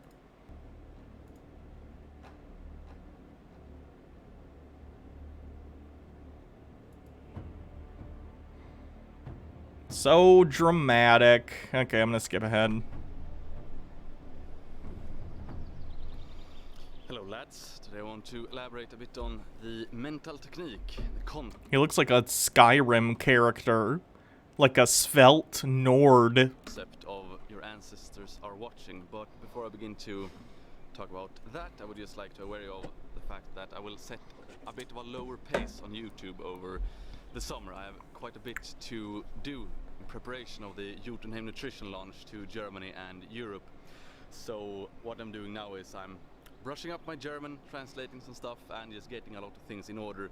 It takes quite a bit of time, so I am not taking any summer holiday or anything like that. I'm working full steam ahead, but yeah, a bit lower intensity on YouTube at least, but you all know I'm being productive at least. He plays Skyrim? Oh god. I guarantee he's a Stormcloak. And I aim to Empire every time. launch Jotunheim Nutrition to Germany and Europe Except when I play a serial killer character, then I'm a Stormcloak. on my birthday, Because they're evil, you see? the 31st of July. That would be the ultimate birthday gift for myself. So that is what is going on. And if you want more information, you can follow me on Telegram and Oh god, I hate when people record videos outside and it's just on the microphone the whole time. the Instagram accounts as well. So my personal one, You Can Have Nutrition one, and Legio Gloria. So you can stay up to date what's going on and yeah, see some nice pictures, etc. It's much easier to post on Instagram. I think Stormcloaks are the bad guys. The Stormcloaks are basically ethno-nationalists who believe Skyrim belongs to the Nords, when Nords weren't even originally from Skyrim. They conquered it from the Snow Elves, Instagram that it is to make a video. which were then later enslaved, I think, by the Dwarves, who disappeared, and they became Falmer. But the Nords were actually from further north, and then as time went on, the North became uninhabitable, so they started moving south and moved into Skyrim. It's all very stupid. The point is, at the end of the day, the Empire's imperfect in the Elder Scrolls universe, and I don't agree with the Thalmor, but it's a multicultural, like, union of races that have come together to try and create a society, and that's better than racist, weird Nordic people trying to kick people out of their shitty snow country. Much more time efficient as well. So yeah, that you can do. I really hope the next game involves a war with the Thalmor, though, because fuck the Thalmor. They're the worst. Then They're just butthurt that there's a 9th Divine, and it's so stupid. Because we know in universe that he's real, the 9th Divine, whose name I'm forgetting at the moment. One of the Septums, like Septum the First, maybe? I don't remember. But anyway, it's all very stupid. second thing, you might notice I'm rocking the Falmer are Snow Elves, I said that. Talos, thank you. Talos is real. We know this. We've used artifacts from him before. Torshammare, Mjölnir, Hammer of Thor, and as I posted on Instagram, I wear it as a sign of, as a symbol of nothing bicultural funny about loyalty. the tools of It's not capitalism. primarily to do with religion. I will talk about my religious views in a later video, but I wear Quar this Stoneskin, because thank you it's for a symbol of subscribing. European identity, and I want to make my allegiance clear to the powers that wish to eradicate all identity. So anyway, what does it mean your ancestors are watching? I can tell you what it does not mean. It does not mean that we should all claim to have the most illustrious ancestors, that we're all valiant nobles and they expect us to be perfect and they were perfect in turn. It's not what it means at all. I can talk a bit about my own ancestors. I have, as far as I know, at least over the last Altered Rin, the Falmer in Skyrim were once Snow Elves, but after they moved underground, I believe they were enslaved by the dwarves. And over time, as they, or either that or the dwarves are already gone by that point, and they were driven underground by the Nords after they came and started living in Skyrim. And over time, they sort of evolved into these fucked up underground creatures, but they're actually in one of the DLCs in the vampire one, Dawnguard. You can meet the two last living snow elves. So they did exist. They were just normal, like, beings with a civilization at one point. 200 years. Mainly sailors, fishermen, soldiers, and farmers. That's my ancestors, as far as I know, at least during the last 200 years. I have one particular ancestor, my father's maternal grandfather. He was a soldier in the American army, was a cavalryman, and he partook in the liberation, or should I say conquest, of Cuba. Anyway, I'm sure he tips his hat to all of my American They were enslaved and genetically manipulated by the dwarves? Okay, I thought it had something to do with the dwarves, which is why you can find them in dwarven ruins often. supporters. After he was down there, he was a sailor as well. Then he went back to Sweden, procured himself a wife, which I'm of course thankful for being alive. So yeah, I just thought to mention that. But otherwise, I'm not claiming that my ancestors were some demigod-like individuals who did nothing wrong, and I find it quite pathetic when guys who aren't really all too capable by themselves, claim to have various ancestors that did. Stop filming outside if you don't have something to block the wind from your microphone. Holy shit. I cannot listen to this video. It gets on my nerves, that noise. The blowing. This is from 3 weeks ago. Let's see what this is. Greetings and salutations. This is just a quick video on. All the wind. Stop filming outside, you idiot. Lord of the Rings, Harry Potter, slave morality, and self-improvement. Oh god, outside again. Stop filming outside. You clearly don't have a good mic for it. Stop. Or at least, like, try and cover your mic hole so you're not getting so much... Like, just with your hand, a little bit of a difference.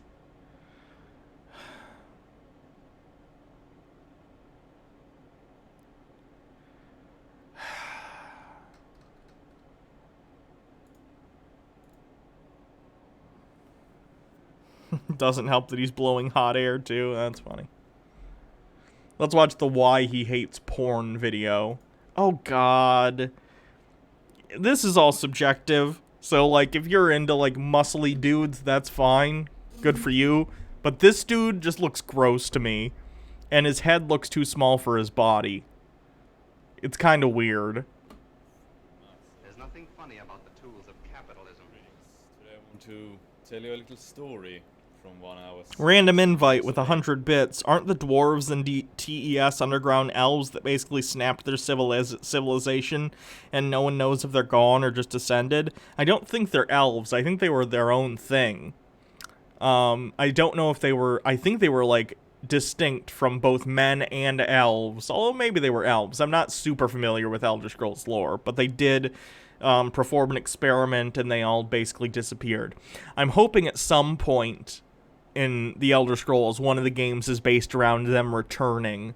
Like, what they did actually just moved their entire civilization forward in time, and they've been gone all these years because they've been, you know, traveling to the future, and they come back and maybe they're upset with the Empire existing or whatever. The fact that all these other races have taken over while they've been, you know, away, so maybe they try and reconquer, and that could be the plot. I think that'd be cool. You can get some cool steampunk stuff going on, because dwarves are sort of steampunky, and I love that aesthetic, so... They were elves? Okay. My very first boxing sparring session. Now, I was the youngest guy, and the smallest guy, and the least experienced guy, since, yeah, it was my first... I should play Skyrim on stream one day, that might be fun. Sparring session. And good God, I got beat up throughout the entire session. Halfway through the session, I felt tears coming on. And you know, when you're 16 years of age, you want to be cool, you want to be tough. So tears coming on because you get beat up isn't the optimal scenario. Now I had a choice there. I could either quit or as I did, and I'm excruciatingly thankful that I did, I forced down the tears and kept going. And got beat up some more, of course. But Shady Shroomy with 45 bits. There's one dwarf left. He was in Oblivion at the time. The rest disappeared, but he's in Morrowind and he is a big man on a spider mech. Oh god. In the session I felt very good with myself because I hadn't quit at least. Now what does this have to do with... Let me see if I can find a picture of that because I'm curious.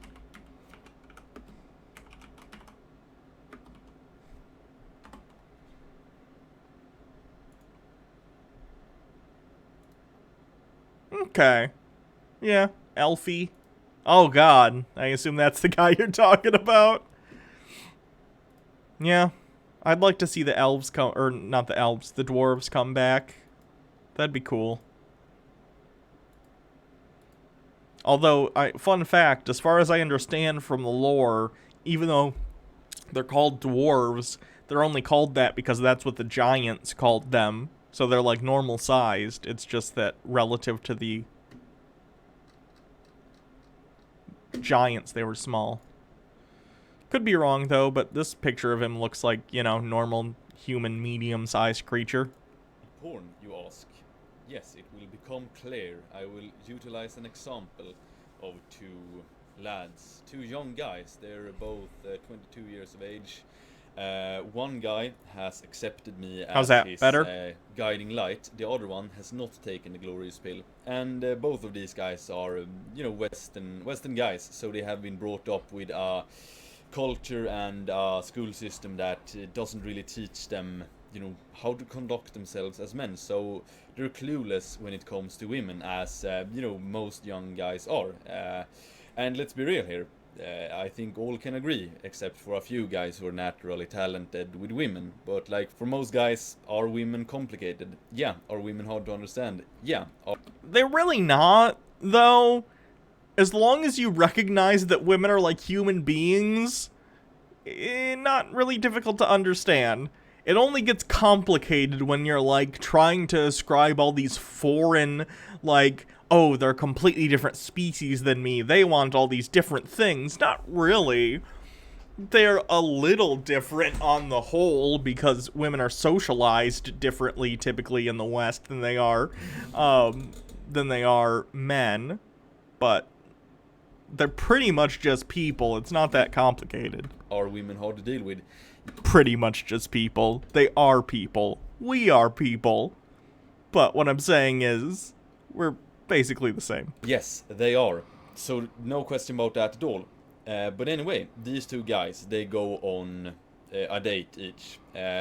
And both of them fucks up completely. It is an embarrassment to everyone, and the girls, they're just laughing at them basically. Now the glorious pill guy, he says to himself, okay, cool, yeah, I fucked up. Now I need to work on myself for the next encounter with a woman. The other guy, who is not taking the glorious pill, he goes along the path of infamy, the path of porn, and he says to himself, you know what, I have no desire whatsoever to deal with these women. And I mean, I understand completely that guys do not want to have to deal with women. However, just because I understand that doesn't mean I can endorse that with my silence. So watching porn then instead, because you need to utilize your sexual energy some way or the other. Now the guy who says, you know what, I completely give up on women because they're too complicated. Yeah, everyone understands you. There's nothing strange about... What the fuck is the glorious pill? He's a Nazi. He's an ethno-nationalist who believes in the Jewish question. He's a Nazi. So that's like his code word for becoming a Nazi. Thinking that, but just because... And his Nazi ideology also involves not looking at porn or jerking off. It's very strange. Understand you doesn't mean that it's okay, because it's not okay. It's not okay to give up and go along the path of porn. I'm not going talk, says Hannah. Honest question, what do you think about Blair White? I honestly fucking hate her. Yeah, she's not great. She's fucking awful. She really is. I think the way she treats other trans women, especially trans women who don't pass, is awful. She's such a gatekeeping piece of shit, and she courts, like, right-wing red pill bullshit people, and then is surprised when they treat her poorly. Like, I don't know what's going on with that girl, but, like, she needs to reevaluate and be a better friend and ally to her fellow trans people, because right now she's basically sold her soul to make some money and to sell out other trans people, especially non-passing trans women, and just bitches constantly about it. It's messed up. It really is. Sun Tzu in The Art of War teaches us that if you want your men to fight harder, cut off the path of retreat. So if I'm your metaphysical commander, you're my men, I want to cut off your path of retreat, because then you will fight even harder. And in this case, the path of retreat is porn. So anyway, these two guys, 22-year-old guys, the glorious pill guy, he goes on a date a year later, and during this year he has improved himself. He has gotten more jacked, because women like a physically dominant man. No matter... I hate when people like this say this. Women are 51% of the population. Stop trying to paint every single woman as one thing, or liking one thing. Are there women that enjoy dominant men?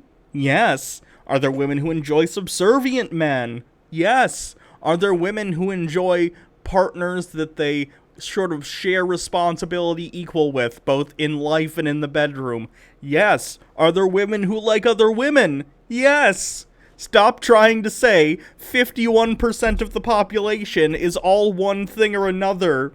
It's not only reductionist, but it's outright wrong. No matter what they say, they do like that, just as they like beards. So if you have a beard, grow a beard if you want to procure a fair maiden and get jacked as well. And you know, he analyzed himself. He said, you know what, I wasn't confident enough. So he works on his confidence.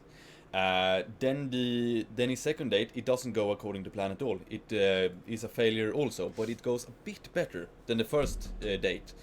Whereas the guy who did not take the glorious pill, he continues to fap the porn, and thus he doesn't make any confidence gains. He is still completely clueless and, you know, hasn't endeavored to improve himself at all. I don't understand this fascination. That's not bad. I don't understand this fascination some people on the right have with demonizing porn and jerking off. Absolutely, like anything that's pleasurable, whether it be drugs, alcohol, food, whatever. Masturbation and porn can become a problem. People do have porn addictions. But for 95% of people, it just isn't an issue. They watch porn casually or read erotica or whatever, and they move on with their lives. It's fine. It's not destructive to you as long as you're doing it in a healthy way, in a reasonable proportion to the rest of your activities. I don't know how else to put that. Fast forward a few years. Okay, who of these guys are in the better position? The guy who has used his sexual energy for productive endeavors, or the guy who has wasted his sexual energy on... Oh god, this fetishization of sexual energy is so bizarre. Dude, sometimes people just get horny and they want to crank one out. Like, you don't need to ascribe this weird, like, oh, use your sexual energy powers to become successful in business, or get frustrated and go lift some weights. You can still go lift weights and crank one out. It's fine. Fapping the porn. Because what we must realize, and this is something our enemy... Hold on. Arcana Stamper Blackwell linked to something in the chat I wanted to take a look at.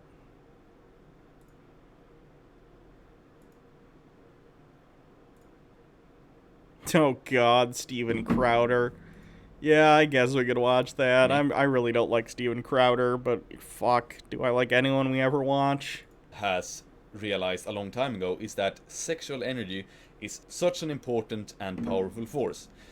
You must realize this. You must realize that the masculine energy you spend on porn must be used to more productive endeavors. That is the absolutely first step in taking the glorious pill, cutting out porn from your life, because you will feel better for it, because you can utilize that energy for more productive endeavors. I haven't fapped the porn in over 4 years. Do I regret myself? No, absolutely not. Everything becomes better without porn, especially sex. And you will be more confident as well. And confidence is good for all things in life, not just when it comes to fair maidens. So you see, if you ask me, why do I hate... Can we not just call all women fair maidens? What the fuck is this? Do you think you're in a goddamn storybook? porn? Yeah, because it is quitting. It is a way out. And yet again, yeah, I understand if it's hard to deal with these women. But every rejection, view that as a unique opportunity to improve yourself.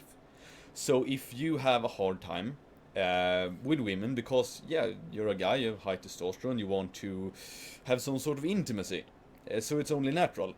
Then if you fail again, yeah, good, because you can improve yourself. Just as when you stall in the gym, you get frustrated, but that is fine. Such is the glorious path. Now the thing you cannot do is to quit, and quitting in this case is watching porn. Now I utilized the dating example because porn is, yeah, obviously related to women and sexual energy, but this can be applied in anything really. Don't give up, and when you realize that watching porn is giving up on something you actually want, because I mean, you want the real deal. You don't want to watch another man ram a woman on the computer. Like, it's not glorious at all. To ram another person on the computer. That's That's an interesting way of describing pornography. Imagine if your forefathers, imagine if the gods are watching you. What? Didn't you just say in like a previous video you don't believe in ghosts? And you're pleasuring yourself whilst watching another man take a woman you find desirable. Porn has been a thing as long as human beings have existed. Fuck. There's like ancient Grecian porn. Drawn shit.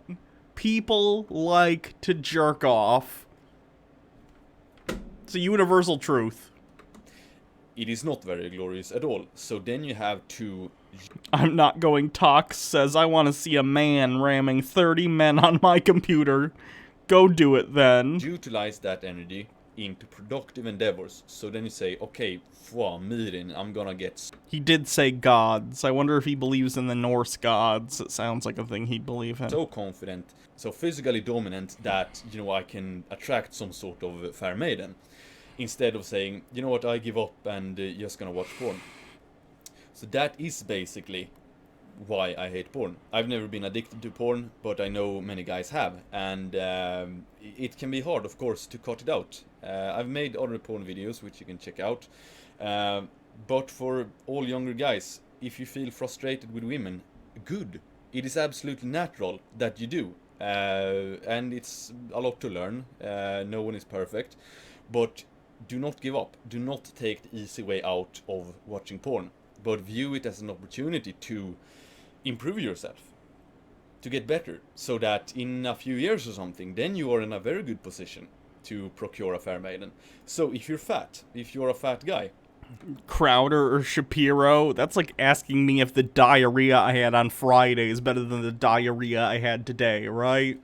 Not exactly a choice. yeah, spend a year trying to get shredded, and then you will be in a lot better situation to do glorious things, no matter what it is.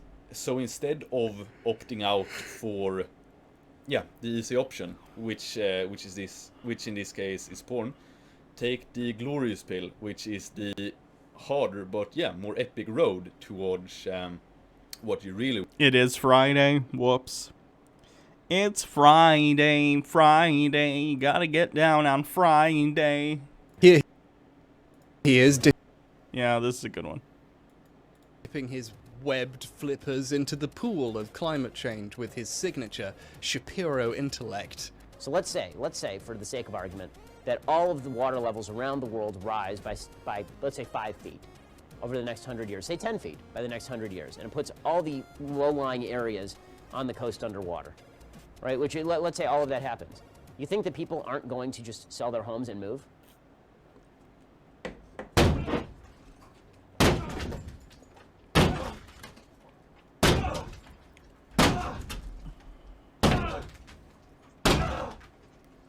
Just one small problem.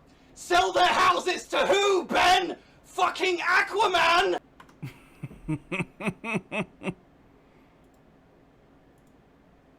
You want the long-term results you actually want. So anyway, rambling over, that is at least why one of the reasons, perhaps not even the primary reason, I hate porn. That was just one aspect of it all. But I hope you embrace my teachings and stop watching porn and utilize that sexual energy, sexual frustration, into something productive that will in the end lead to more glory. Nope. Alright, Steven Crowder time. Oh, God.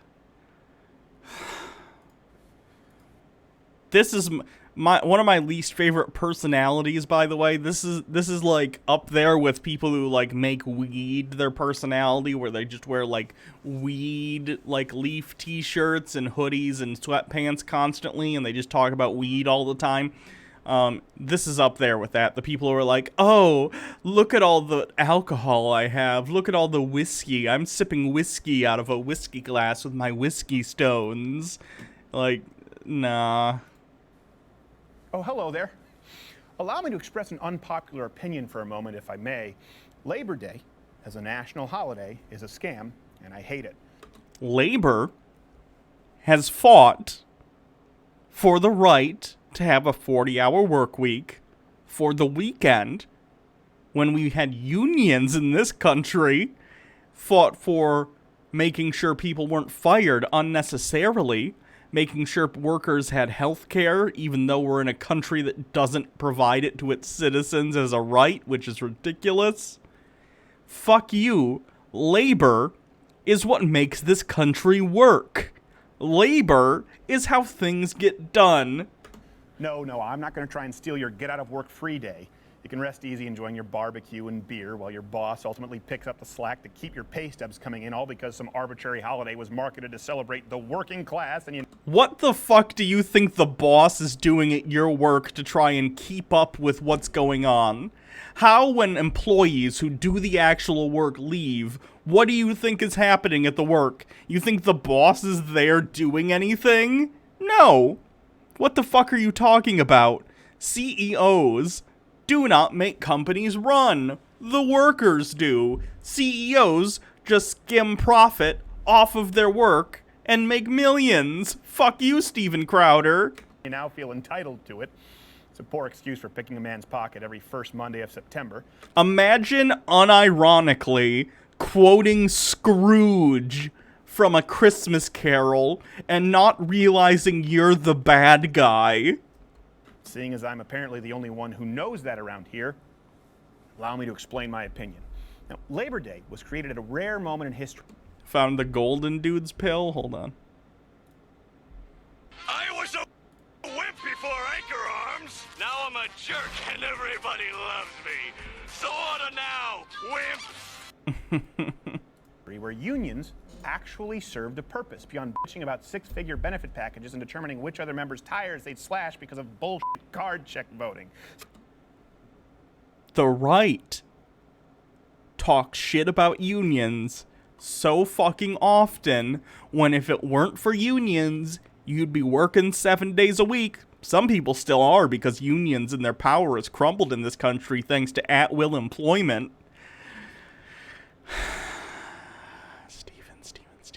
See, that's because the Industrial Revolution, unlike the Agricultural Revolution, which preceded it, resulted in an economy with a select few people at the top, and then a manual labor class in the factories who were working very long hours just to squeak out a living. That's still the case today. Whether it's in a job where you're entering data, or you're a salesperson, or you're manning a retail store, you are doing the work to make the company function. And the people at the top who are making the most money are doing the least. You understand that, right? The investor class are fucking leeches. Sometimes 12 hours a day, 7 days a week. Now, notice that was an actual moment in history, unlike the fabricated one today from entitled leftist socialists who bitch that the American dream is more out of reach than ever because they might have to work a double shift at their retail job to pay off their gender studies degree that they... Holy fuck, you idiot. Income inequality is the worst it's been in like 100 years. Let's take a look.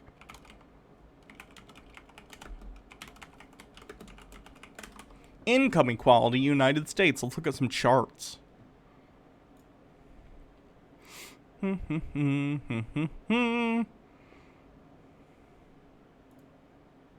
Gotta look at a long one for a long period of time. That's only from the 1980s.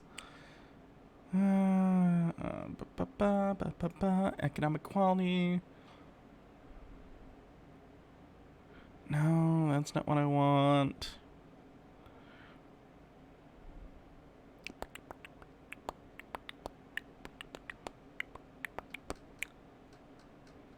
Let me see if I can find inequality states. Income and wealth equality trends.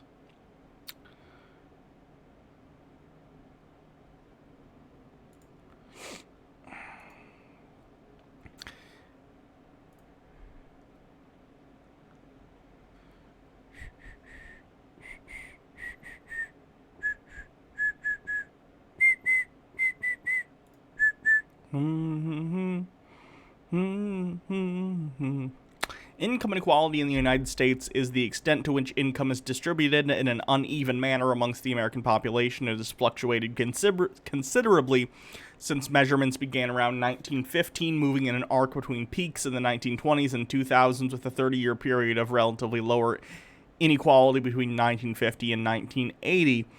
The U.S. has by the way, between 1950 and 1980, we had really high tax rates for the wealthy, which helped this out, and also very strong unions. And then Reagan came in and busted the unions. Hip hip hooray for Ronald piece of shit Reagan, who also didn't care when AIDS was going on and did nothing to help people suffering. What else we got? I'm trying to look for recent years. In 2017, the Tax Cuts and Job Act of 2017 reduced proposal and corporate tax income rates, which critics said would increase income inequality.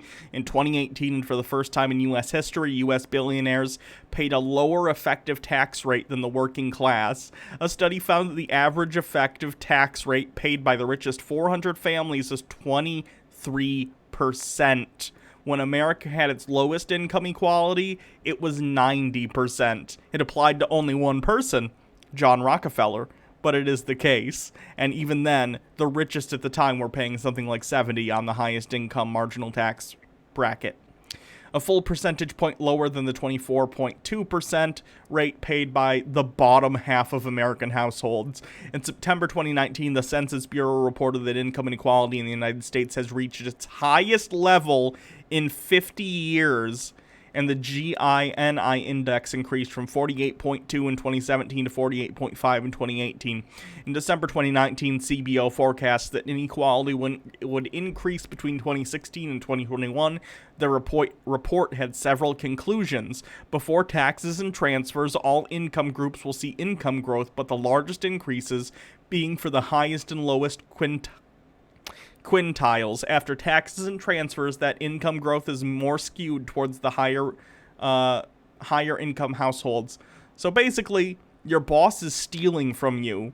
You're making the company run, and they are stealing profit from you that is rightfully yours. I think the taxpayer should ultimately subsidize. Also, notice that I said manual laborers and not working class. Because the idea that someone who owns that factory, or today, someone who owns a business or happens to be an independent contractor, is not working is absurd, insulting, and ironically, anti-intellectual. Think about it. The only difference between a lawyer, a doctor, an investor, or independent business owner, and the working class, as is the current nomenclature, is that the former simply work with their mind. No one is...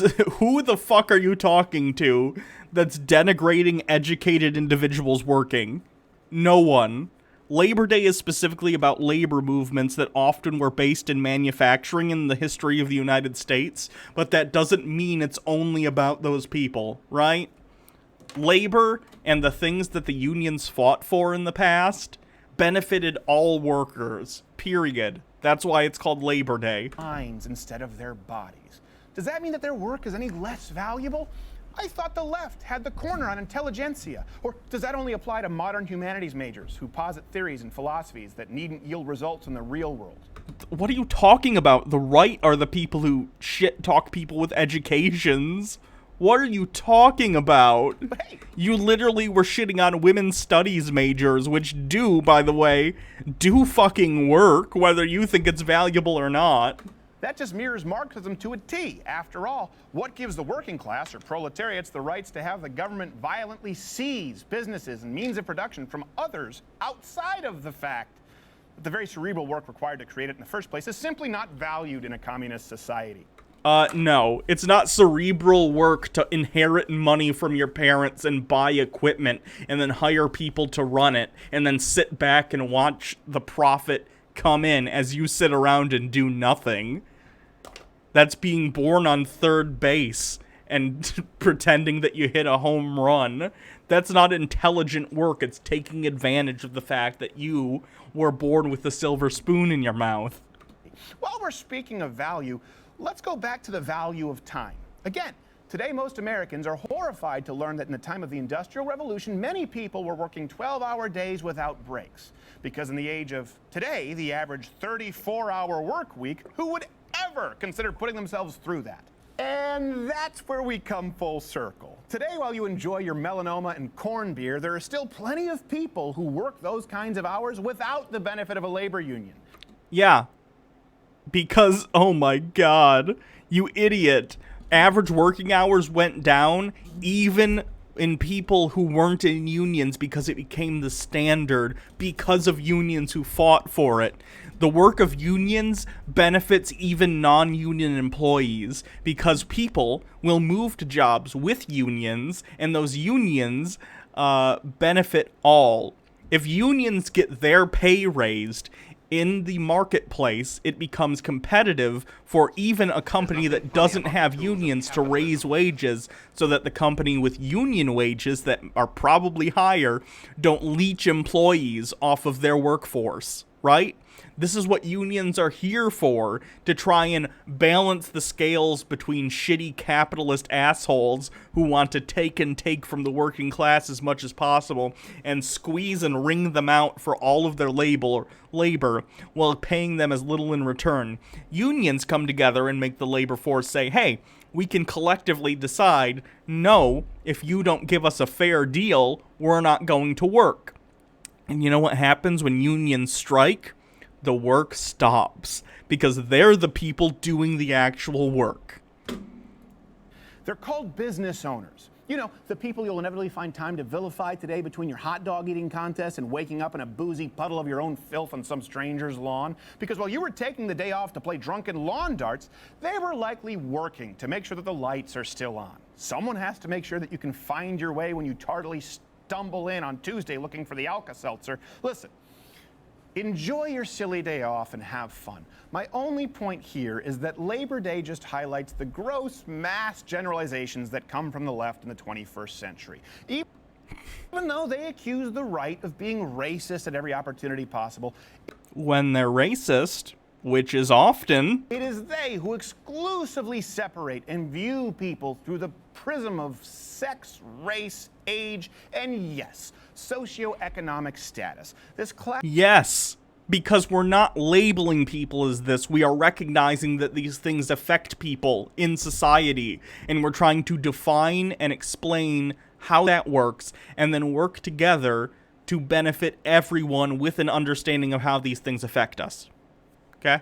Classism is just another way to divide and conquer, turn brother against brother, and to make you think that you're somehow owed something that only Big Brother can provide. So enjoy your Labor Day, and enjoy your weekends off and 8-hour work days for that matter. And yes, like you'll see in all the social media trends today, you can in part thank a union for those luxuries. Yes. Not in part. Entirely. You think fucking capitalists gave people time off out of the goodness of their heart? That's not how anything works in capitalism. Just know that they're afforded to you because of someone who enjoys none of them. Someone who doesn't have a standard weekend and has likely gone years of working tireless hours. You know what would help them? A union? And borrowing money just to make payroll. So oh no, I'm a business owner and my employees have a day off. Let me self-flagellate about this. If you can't afford to be a business owner and make profit off of the backs of your employees, you shouldn't be in business. No one has the right to own a business that's successful. If you can't do it, you close. That's part of it. I'm not gonna shed a single tear for some rich asshole, or even a small business owner for that matter, who can't afford to make payroll. If you can't afford to pay your employees fairly, you can't afford to be in business. Period. So, okay, for your time off, benefits, and silly little end of summer holiday, thank a union. As for your job and the ability to provide for you and yours, thank a business owner. Fuck that. The business owner is not giving you a job out of the kindness of your heart. They're giving you a job because there's labor to be done, and they can't be asked to do it. They sit around and say, well, I have all this extra capital. Instead of actually doing something productive, I can use this capital to buy the time of someone else and their skills to come and work for me, and then their labor will make X amount of profit. I'll take a bunch of that, most of it in fact, and give them a little bit in return. That's fair, right? that business owner will replace you the second your job can be automized, because then they don't have to share their shitty money with you. And then capitalism collapses because no one can afford to buy the products being made by the automation that got you out of the job. Right? Capitalism is a fucking outdated way of doing business. It makes no sense. Why are we subsidizing the lifestyles of these fucking leeches who are sitting around and moving their money around as if it's actual work? It isn't. Steven fucking Crowder. So if you were to intentionally...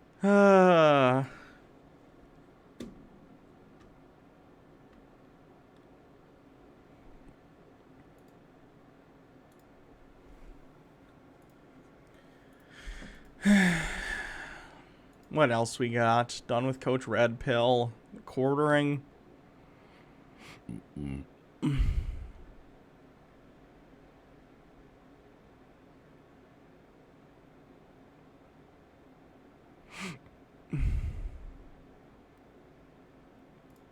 Has something to do with Nazis and My Little Pony? My Little... That's loud. Pony, my little pony, what is friendship all about? My little pony, friendship is magic. Oh, Christ. I used to wonder what friendship could be. Until you shared this magic with me. Oh, that's not what I wanted. Shit.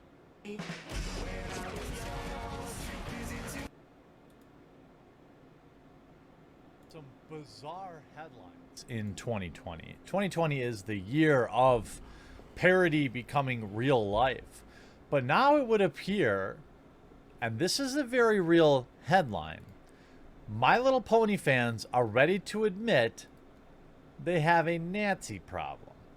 I'm gonna guess that this article is gonna be about the fact that there are, for some reason, many adult male fans of My Little Pony. That's fine. I'm not here to shit on anything anyone likes for any reason, whatever. But presumably, amongst this community of adult men, for some reason, there's a population of Nazis.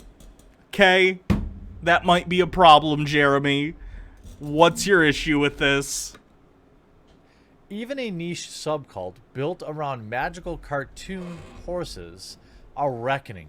What? This is a real article in The Atlantic. This is a real article in The Atlantic. I don't know what else. I don't know what else I could tell you. I mean, like, I don't know. I mean, my brain is broken. Why? Lots of really weird niche sub-communities on the internet, especially those comprised mostly of young, white, straight dudes. And yes, many of the people in the My Little Pony community are white, straight dudes, believe it or not. A lot of them have been having sort of an alt-right Nazi problem the past 5 years or so. It's an issue in many communities. When you look, you have My Little Pony fans are ready to admit they have a problem. Yeah, the overlap of neckbeards is too much. Yeah, I'd imagine. The largest My Little Pony fan site bans your horse crap bad fan art. Yeah, let's do a cleanse real quick.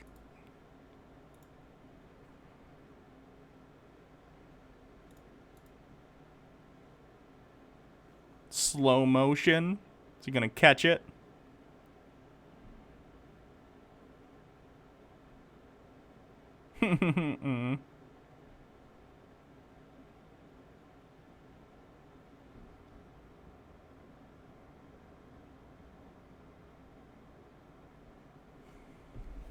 Nice.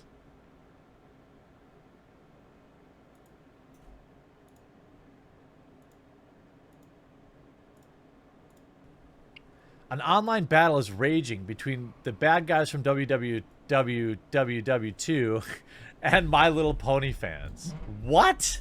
Again, Jeremy, you understand that, well, this may be an issue. I don't know. I'm not in the My Little Pony community, so I have no idea what's going on within it.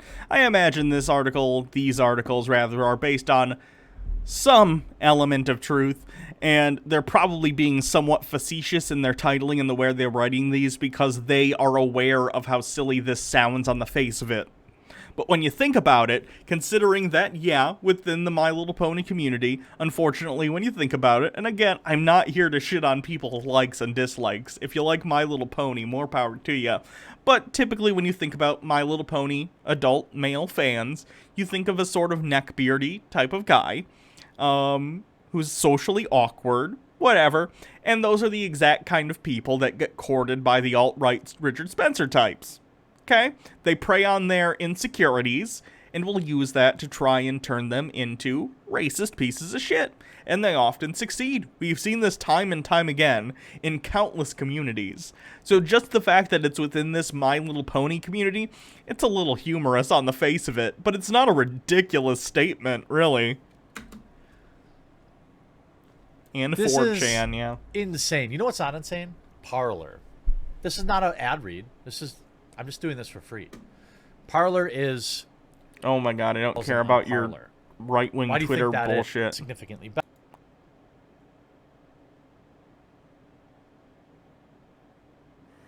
You know what? I don't even feel like Jeremy today. I don't have time for his incredulity on the fact that Nazis exist. YouTube video. Today I'm going to be discussing my experience with MGTOW and Redpill. For those who are new to this community, to these communities, the Redpill focuses on it's basically a men's guide to getting women. So it helps you teach how to get women, and it also corrects your behavior, such as being a simp. Jesus Christ. What do you mean MGTOW will help you find women? I thought MGTOW was supposed to be men going their own way. Isn't this the opposite of that, to say it'll help you get a woman? Jesus. Ooh, Dr. Disrespect has been permanently banned from Twitch. Holy shit. I wonder why. I haven't seen Dr. Disrespect, but that was in the D&D group chat. I know he got in trouble a while back for, like, filming in a bathroom. Anyway. So it helps correct your mind and think in a way that will help you get women.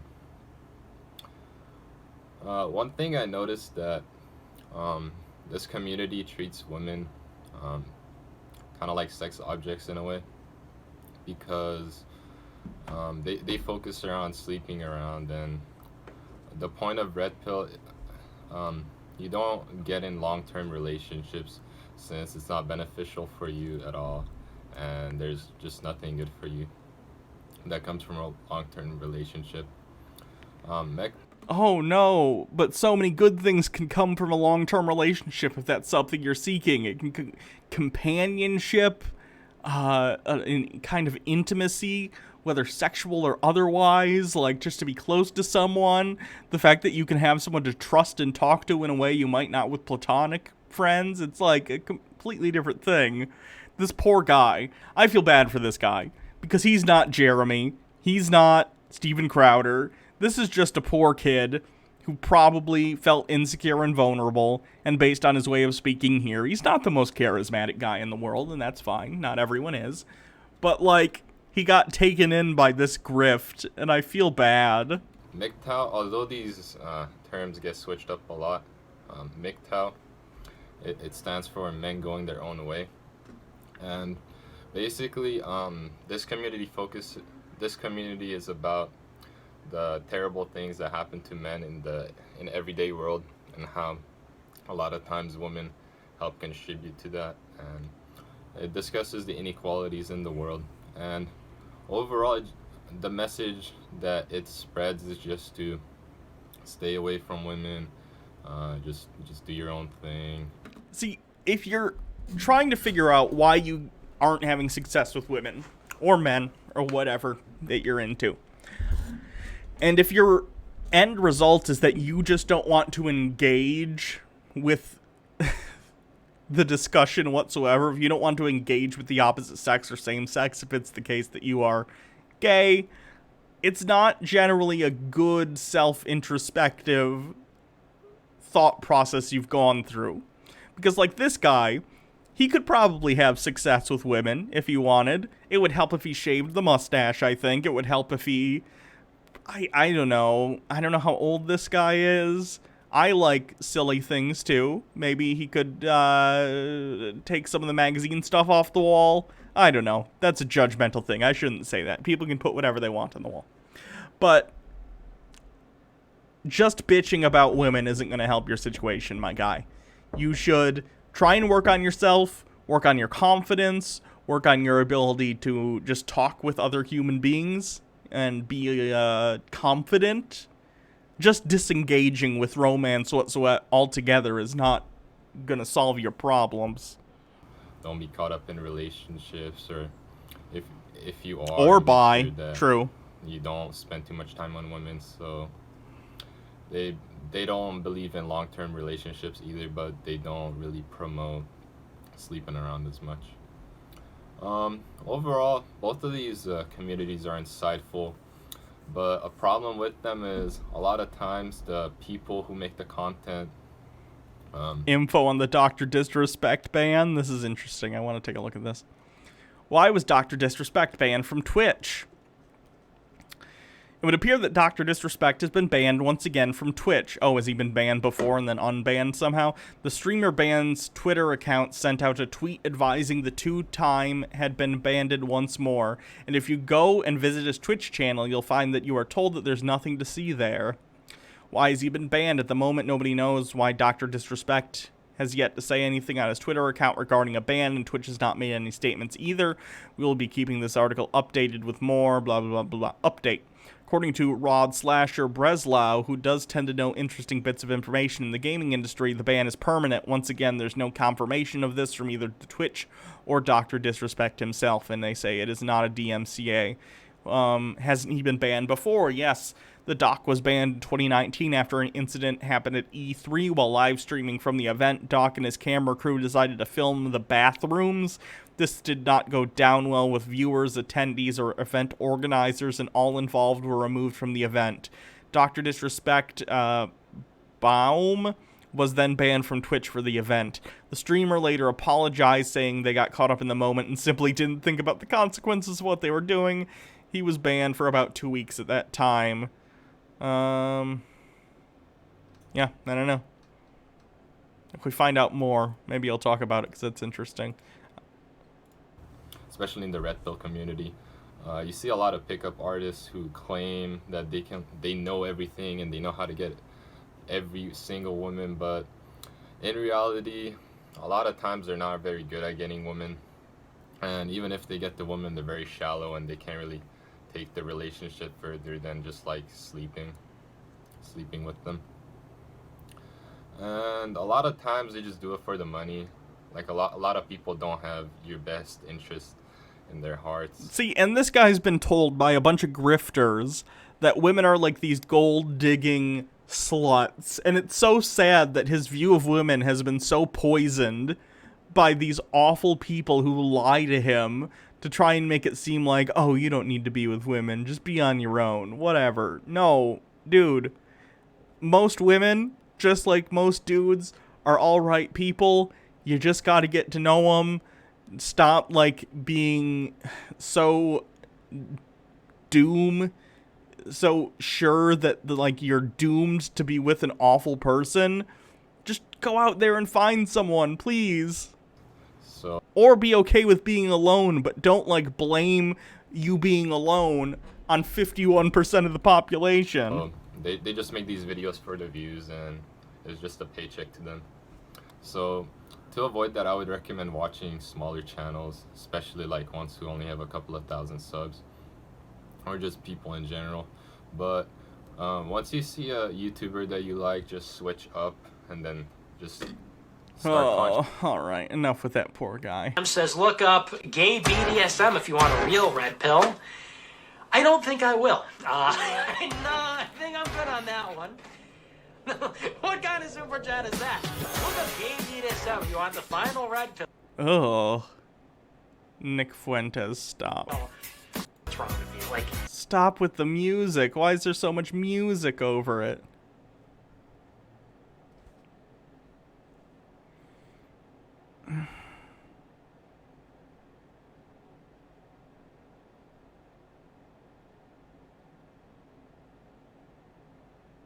How the red pill can save women? Hey, oh Tim. no. Oh, that's loud. Hey, NTR. Hey, look at the shoulders. Look at the shoulders. Nice. She's good. She's good. You don't gotta get my mask on. Yeah, we're gonna talk about the mask. Okay. We gotta talk about the mask. We gotta talk about the state of affairs. Yes. I have not seen you Yeah. in a long time. I gotta get mine. Cause it's been a minute. It's been since like February, isn't it? Yeah, it's been a long minute. It's been since like February. Yeah. We're gonna hit the conversation correctly. Okay. All right. Because I'm with it. yeah, we gotta catch up. You know what I'm saying? And you already know the type of questions that I like. So and there's also been, since you've come here, I've gone up by like double subscribers. Like I want to say, when you came here, I had like 8,000 subscribers. I just hit 16,000 today, which is crazy. I'm talking about. Yeah, it's love. It's love. Y'all doing it. Yeah. Doing it. Man. Really and truly. I'm proud. Right. I don't know if you want to address this real quick. What? See right here? Does she not know Corona is over? So do you want to? So people probably don't know what your occupation is. Right. Holy fuck! Corona is not over, idiots. But she's front lines. Salinity, hoodies, and how a combo. I appreciate it. Oh god, nope. Let's see what else. I'm probably gonna get off soon and start getting ready for D&D because I think we're starting around 6:30 or so. By the way.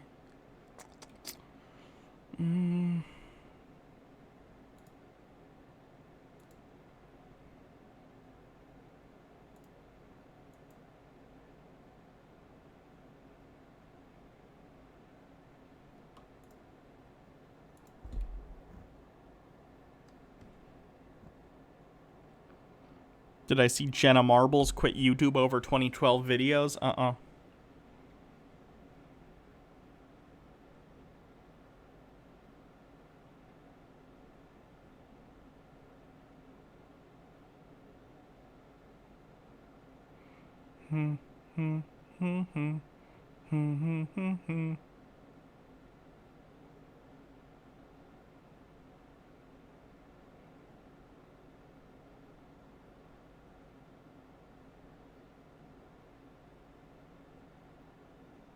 Trying to find something interesting to watch. One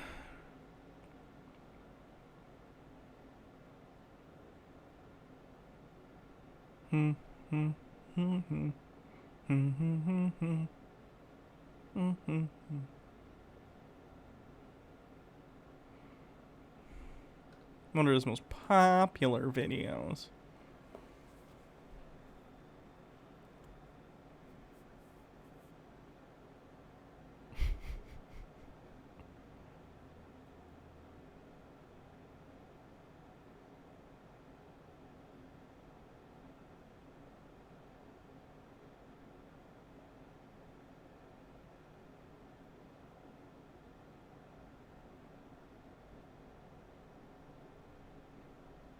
He's so obsessed with this prince, too. He talks about him relatively often.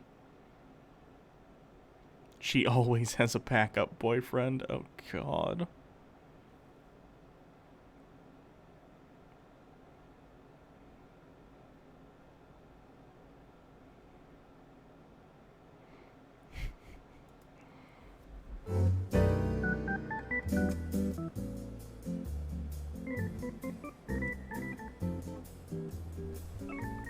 Guys, welcome to Better Bachelor. This is Joker with a face for radio and a voice for print. Tonight, we're going to read a story. So many of my recent videos have been about women wanting good men. I just want a good man. I want a good guy. We see it all the time on the dating profiles that we make fun of on Tinder or Bumble, and when we read articles. Man, I'm tired of the games. I'm tired of playing around. No more time for fun. Time to settle down and find a good man. And of course, we as a guy say, well, Why did everybody else get the fun? Now you're just ready for super serious and let's get... What kind of fucking personality is that you're like, wait a minute, you're ready to settle down? Why didn't I get to fuck you when you were just having casual sex? Fuck you! Someone isn't required to find you and fuck you when they're willing to do so. Yikerinos, who cares? Get to business. I mean, don't we get a chance to have a little bit of fun too? And as we've kind of gone our own way and decided to become bachelors, I've looked back on a lot of my previous relationships and said, you know... You might even call him a confirmed bachelor. I was a good guy, but I wasn't a boring guy. I was a good guy. Doubt. You know, we went on motorcycle rides, we went on vacations. Based on the fact that you make videos and it's your job to make videos where you just, like, talk about how shitty you think women are all day, I very much doubt you are a, quote, good guy. We traveled. We had, like, a date night every weekend. Sometimes we'd go out to a really cool little bar that had, like, 150 video games in there. Wasn't my call, even. And we went in there and we'd play pinball. Attack from Mars, I think, was the favorite one that we used to play. And other times we'd find these really niche little restaurants. And, you know, it always seemed like we were doing fun, interesting, new activities. I was having a blast. And supposedly she was too. So I was a good, non-boring guy. But nonetheless, it didn't stop her from finding somebody else to spend time without me knowing, and us eventually breaking up. So I said, you know what, let's look up, let's read what it takes to be a good man. And if you do these things, you'll have no problems. Now, of course, I'm not being serious when I say that. Things that make you a, quote, good man are the same things that make you just, like, a decent human being. Being kind, being, like, a nice person. And I don't mean, like, nice guy where you're, like, constantly putting women up on these pedestals and trying to, like, do favors for them and curry their favor in the hopes that one day they'll fuck you out of pity. That's not being nice. That's being manipulative. I mean, genuinely being a nice person. Being honest, being interesting, which is a good thing to be as a person in general in terms of being able to hold a conversation with someone, being able to take care of yourself. These are all just qualities that I think everyone wants, not only in romantic partners, but in platonic friends and people they spend their time with. You want to be able to interact with people without it being weird, right? Pretty simple. But let's look. I went to a very strong gal's website. It's called Her Interest, specifically for her. 12 qualities of a good man. Is he making fun of the fact that it's specifically for women when he literally hosts a YouTube channel called Better Bachelor? It's kind of funny. So let's read through here. I've got my pen and my paper right here, and I'm going to take some notes so that we can review at the end how to be a good man, gentlemen. Love is certainly a complicated thing, and while it's easy to be sucked in by a handsome smile, perfect teeth, and a strong set of arms to match, if you're looking for the one or just a solid long-term relationship, you need to dive below the surface. Find the kind of man he is, not just what he looks like. We've pulled together the 12 best qualities of a man that you should be looking for. Interesting that they notice that they say looks right off the top. So women that say, oh, I want to... They're literally saying don't just look at superficial features. Did you miss the entire point of the sentence you just read? They were saying it's easy to... This would be like you saying it's easy to fall for some, a pretty girl next door type, whatever, but you should look for these qualities. It's like they're saying look beyond the superficial. That's the entire point. Reading comprehension is fundamental. A guy that's funny or interesting, even they self-describe it. Is the stream fucking up? I'm going to end after this video anyway, because I'm going to go get ready for D&D and kind of sit for a while before it. But a guy that's good looking. He's faithful. Okay, let's write that down. Faithful. Faithful means not cheating. Correct. This may seem obvious. No one wants to be in a relationship with a cheater, right? Sometimes we get caught up in a dazzling smile, pretty words. We've completely ignored the fact that he's got a bad history. I think everyone in any relationship, whether it's a straight relationship, a gay relationship, a relationship with non-binary people involved, if it's a polyamorous relationship, but it's polyamorous with specific people, and it's not just like an open relationship, I'm pretty sure everyone is on the same page in terms of we don't want to be with people who cheat, whatever the parameters of the relationship happens to be. Of course, there are people with open relationships, and if that works for them, that's great. But I'm talking about people who go outside of the bounds of the relationship against and behind the back of their partner. No one wants that. It's incredibly hurtful and destructive. If you really don't like being with someone, break up with them. It's fine. Be an adult. Break up with them and then pursue a relationship with someone else. Cheating is not a good look. If the man you're into is known as a cheater, so on and so forth, blah, blah, blah. Okay. He's open and honest. Okay, well, faithful's not cheating. Open and honest, it means that he tells the truth, honest. That's kind of the same as faithful, right? Not. No, because you can be faithful and still be dishonest about other things going on, right?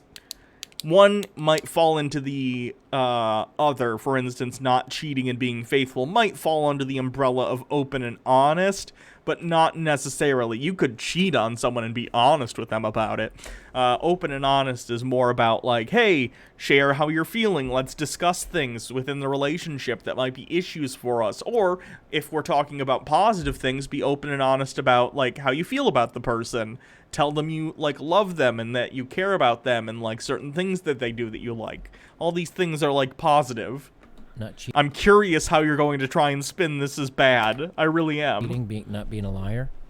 All right, so far we've got not cheating and not being a liar. All right, we don't have to read it. We've got it figured out. He's hardworking. Okay, so he needs to make money. It didn't say he needs to make money. It said he needs to be hardworking. I think everyone wants to be with someone who's productive.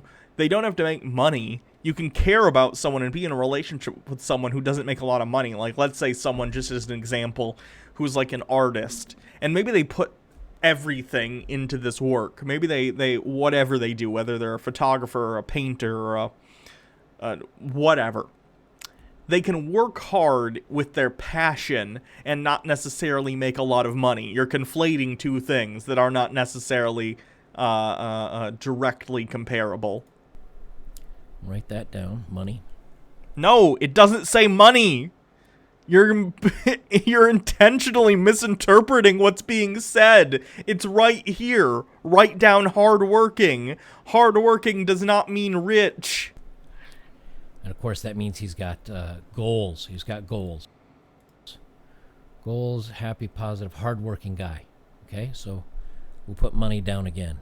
That's not money! Why is he conflating this shit with money? Oh, is it because his worldview presupposes that all women are gold-digging whores? That's not what it says. They want him to be positive and hardworking. Whatever his goals may be, whether they involve money or not, you want someone who has goals that they're striving towards. That's something everyone wants, right? Jesus. Could you be any more transparent about trying to misrepresent what this article is saying? It's money twice. He's got a good personality. Okay, which means we'll put personality. I'm very serious about this. We're taking notes here today, fellas. All right. Writing down words and misinterpreting what is being said. Very hard work. Good personality. Is nice to be around. Good sense of humor. Oh, there it is. We knew that was coming.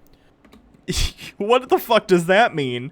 Doesn't everyone want to be with someone to one extent or another who has a good sense of humor because people like to laugh? Hold a conversation. Nice and friendly to those around him. Compliments you. Okay, that's not hard. Professional in the workplace. Interesting. Okay, so here they talk about good personality. And what's that mean? He's nice. He can hold a conversation. He makes you laugh. He's polite. And the last one, he can be a professional in the workplace, but silly when it's just the two of you. Correct. They're saying that they want them to be in the correct context for what is going on. Like, for instance, let's look at Jim from The Office. Jim from The Office is a charming guy, and he gets his work done, but that's because it's a TV show. Let's pretend for a second that Jim's a real guy. And he works in an office, and instead of working, he spends every day pranking someone. That person's probably kind of an asshole, right? When you're at work, you shouldn't be bugging other people constantly with jokes. It's great to have levity in the workplace and have camaraderie with your fellow employees, but, like, what is this, like... What do you want them to be? It's a workplace. You should be professional. You shouldn't be, like, harassing other people and constantly bothering them in informal ways. So he needs to still have that business acumen, right? It doesn't say business acumen. Holy fuck. This guy is so intent on contorting this article that's benign at worst to try and say, like, oh, this just says all women are gold diggers. That's not what it says. You're completely reading your own intentions and beliefs into it. It's so sick. What if he's a comedian?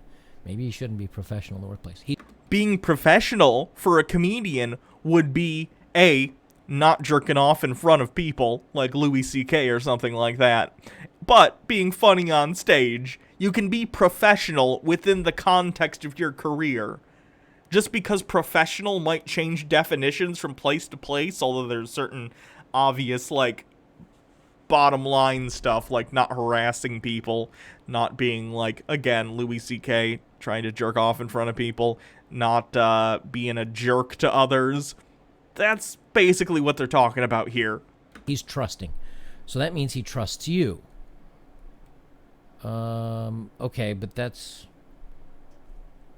kind of falls back on being open and honest, doesn't it? Wait, what was it? I missed, sorry. He's trusting. No, being trusting is different than open and honest. Open and honest is him being honest with you and sharing his feelings.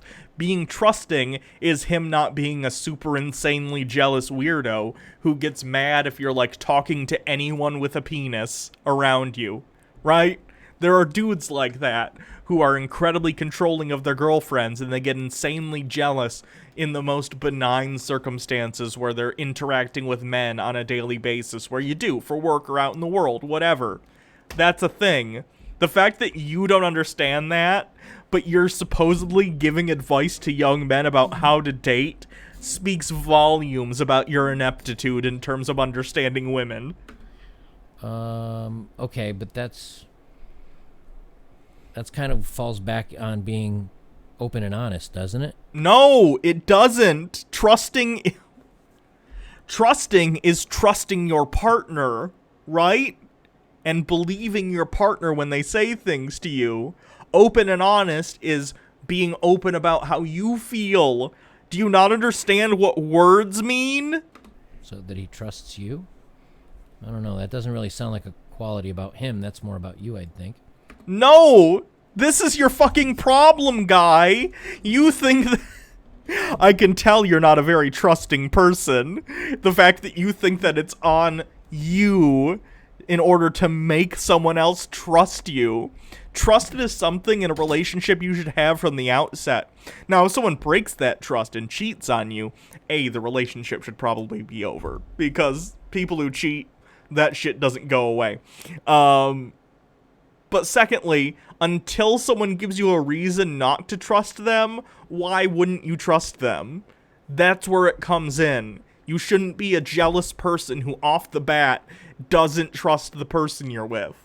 That's what it's talking about. Maybe learn a thing or two about relationships before you decide to make a channel telling other people what to do about their relationships and how to feel about them. He treats you right. Well, isn't that the same as having a good personality? No! Having a good personality is just how he behaves. Treating you right is how he expresses his feelings for you. Making sure that he's not like this angry, violent asshole. Being nice, perhaps doing romantic gestures that you can then return in your own romantic gestures. That's different than having a good personality. How is this hard to understand? Let's see what they boil down here. I don't care how handsome he is, how charming he might gifts from you. Doesn't treat you right. He needs to steer clear, ditch him. Proud and happy to be with you, respectful, treat you like a princess. Oh, princess. Do you want to be treated like a princess or a queen? Which is it?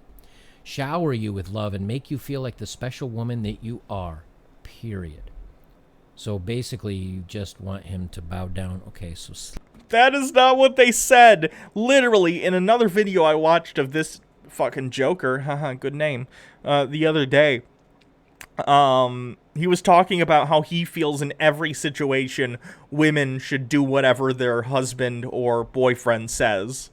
So this is projection on a whole other level, where he's like, oh, you just want men to bow down to you. You literally have videos where you say you think women should do whatever their partner tells them because they're women, and inherently they're, like, subservient. It's so fucked. bow down to your every need. Write that down. It's legit making me angry how badly he's misconstruing and completely misrepresenting what's going on in this article. Strong morals. Confident stands up for what he believes in. And confidence. Well, that's kind of both the same thing, isn't it? Confidence.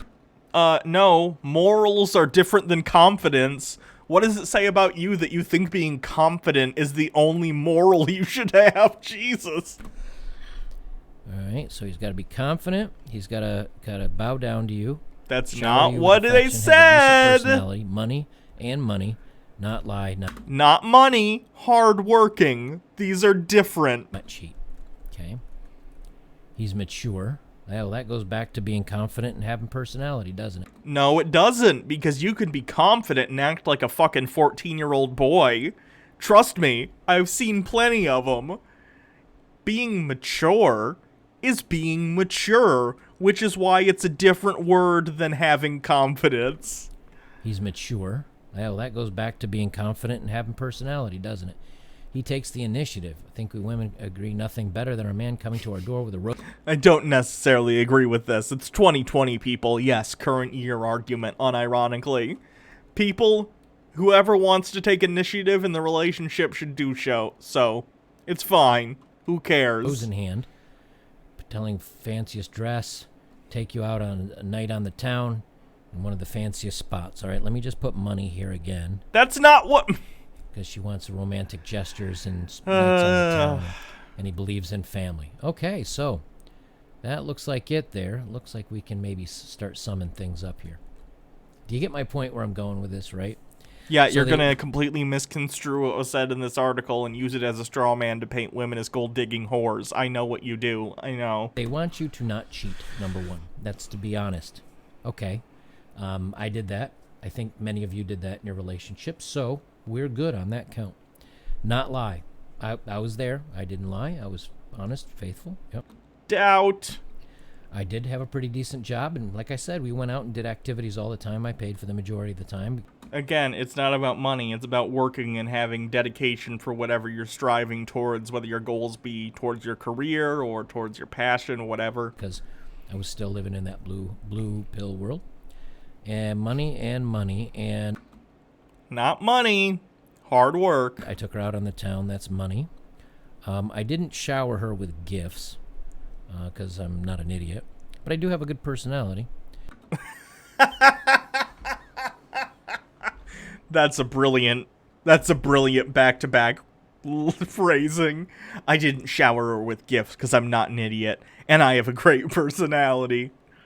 Yeah, you sure? You sure?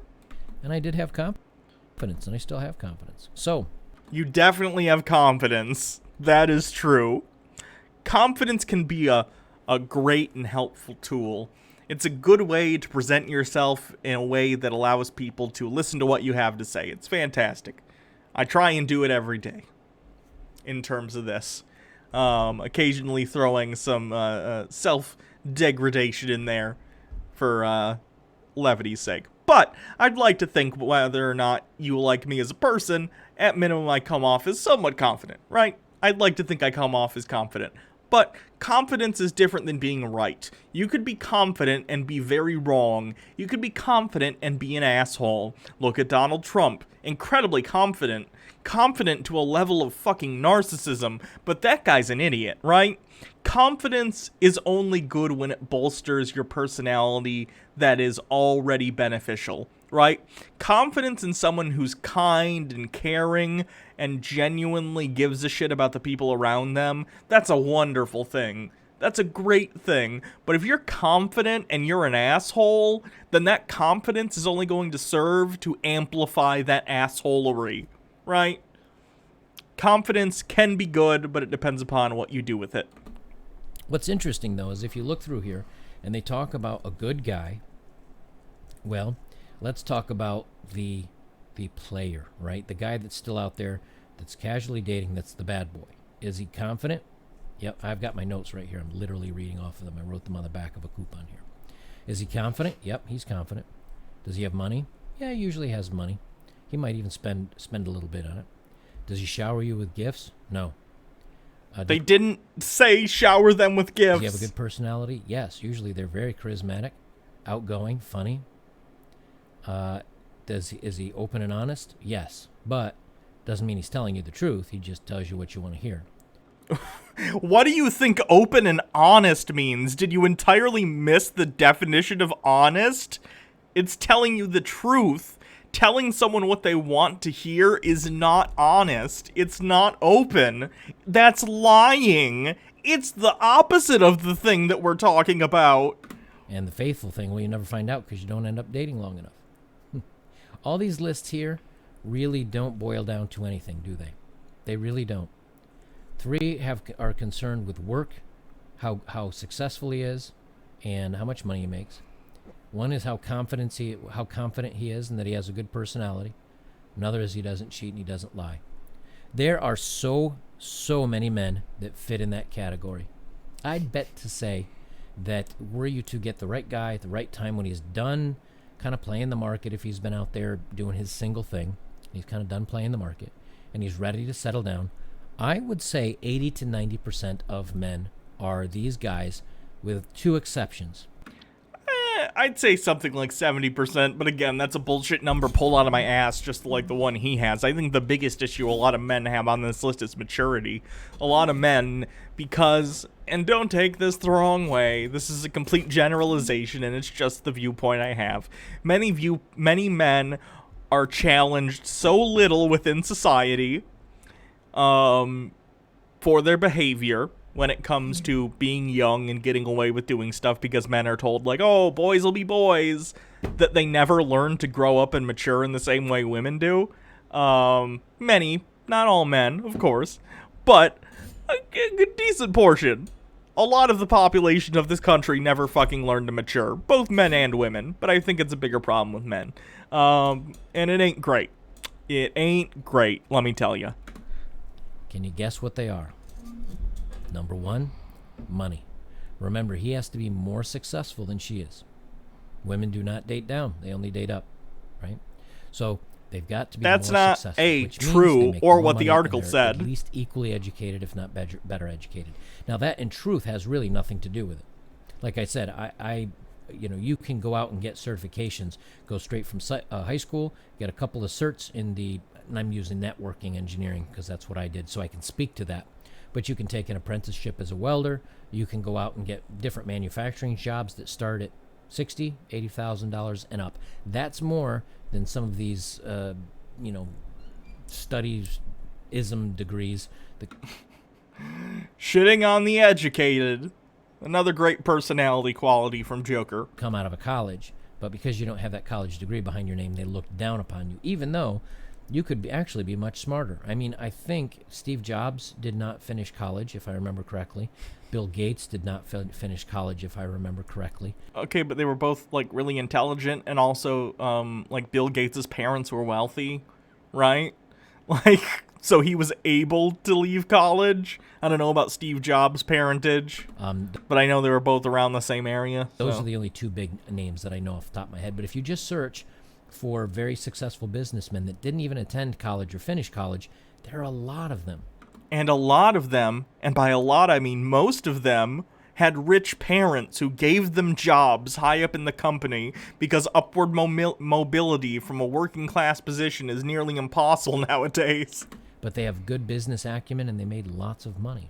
Now, I'm pretty sure lots of women would still go out with them. What's the difference? They don't have that education. Well, they've got the cashola, right? They got the money. So we got money, a big equation out of this. And what else? Looks. That's what it boils down to. Women have been told for so long. The article literally said at the beginning not to look at looks. It literally said don't fall for these, like, superficial qualities. That they deserve the best. And when you go on these dating apps, really all that is taking a snapshot of looks. So when women say, well, and again, the 80-20, we've talked about it in many, many videos, but those women look for the top 20% of men on a dating app where you're swiping and doing all this. The irony, of course, being that people like Joker look at women as entirely sexual objects and will try and find whatever the top 20% of women in terms of what they find attractive. But it's almost like people have standards for themselves and seek out people that they not only get along with, if you're not an asshole like Joker, but people that they find attractive. Okay? And? Are you saying that unattractive people don't get married and love their spouses? Because that's an insane statement. What can they find out very quickly? Number one, what his career is, because usually you have to plug that in. And number two, what he looks like. That's really what it boils down to. They don't even get to the personality, because otherwise they'd say, you know what? All right, out of a 1 out of 10, this guy's maybe a 7. And he does a pretty decent job, but he's got a couple of funny things here on his profile, or he seems interesting. Let's at least go on a date and give it a shot. Nope, doesn't even happen. Now, of course, also on a lot of these dating apps, you know, the women are very much have the edge, because a lot of thirsty guys out there are just swiping. And there was a video online. I thought about doing a video on this, where a guy set up a profile, and he paid extra to get like a super boost, and he was in a pretty big city, I think. He super boosted, and with 3-4 hours he had 4,000 likes. Now it was a fake profile, of course, and he used a very attractive woman, but he had 4,000 likes. So if a very beautiful woman has 4,000, and I've read this in other articles, an average girl is getting hundreds. Excuse me. So what are you basing that on? Are you just making that up? Well, this person's getting thousands, so an average person must get hundreds. Yeah. Women get a lot of hits on dating sites, presuming that they're, you know, conventionally attractive. And I imagine the same happens to men who are conventionally attractive. Probably not to the same level, because, man, dudes be thirsty, but here it boils down to the good man. You know, I'll try to stay on track here. The good man for women, right? All these things that they list outside of looks really boil down to he doesn't cheat. Tinder is a hookup site app. You get that, right? Tinder's for people who are hooking up with each other. It's not eharmony.com. Some people start relationships after hooking up on Twitter Tinder, sorry. That's fine and that's great. But, like, if you're looking for a long-term relationship, there are better places to find that. Hookups are generally pretty superficial. He doesn't lie. He's got a good personality, and he's got a great job and makes good money. That's it. And he's confident. So, if this were really the truth of what women think it makes a good guy, the truth is there'd be a lot less women trying to find those top 10 and 20%, because there are a lot of us out there. But you're like a douche. You're a huge douche, so you're not a nice guy, and you're not mature, so you don't qualify for the things on the list that you read. You completely misinterpreted it, and you have a completely skewed view of yourself, so nah. But when a woman, take for example my profile, because again I can speak to me. Dan Rossi draws, hey, I met my girlfriend on Tinder. Yeah, people do meet boyfriends and girlfriends on Tinder, and that's great, but, like, it's not the norm. It's typically a hookup app. First thing they see, 5'7". Second thing, he's bald. Third, if I were to put down my career currently, let's say I said newscaster or something crazy like that. Nah. Even when I put down network engineer, I didn't get quite as many responses, but I did get more, right? But we have to look at it again. Now, if I change that to, you know, tall, dark, and handsome, and I was a doctor all day long. All day long. So there it is, fellas. To be a good man, we've now figured out the key. To be a good man that women want today, you have to be tall, handsome, rich. Completely ignored the entirety of the article and made his own fucking conclusions. Fuck this guy. All right. It's 5:30. I got an hour before D&D on Jake's channel. We've been going for 3 hours. I think I'm gonna head out for the night and go get ready and kind of relax before D&D. So thank you, everyone. I will be back tomorrow with yet another stream. Thanks, everyone, for supporting the stream. Anyone who, like, re-upped their subscriptions or anything or gave bits. I hope you all have a wonderful evening. So, I'll see you guys either tonight at D&D, on Jake's channel, twitch.tv/actualjake, or I'll see you maybe tomorrow for the next stream.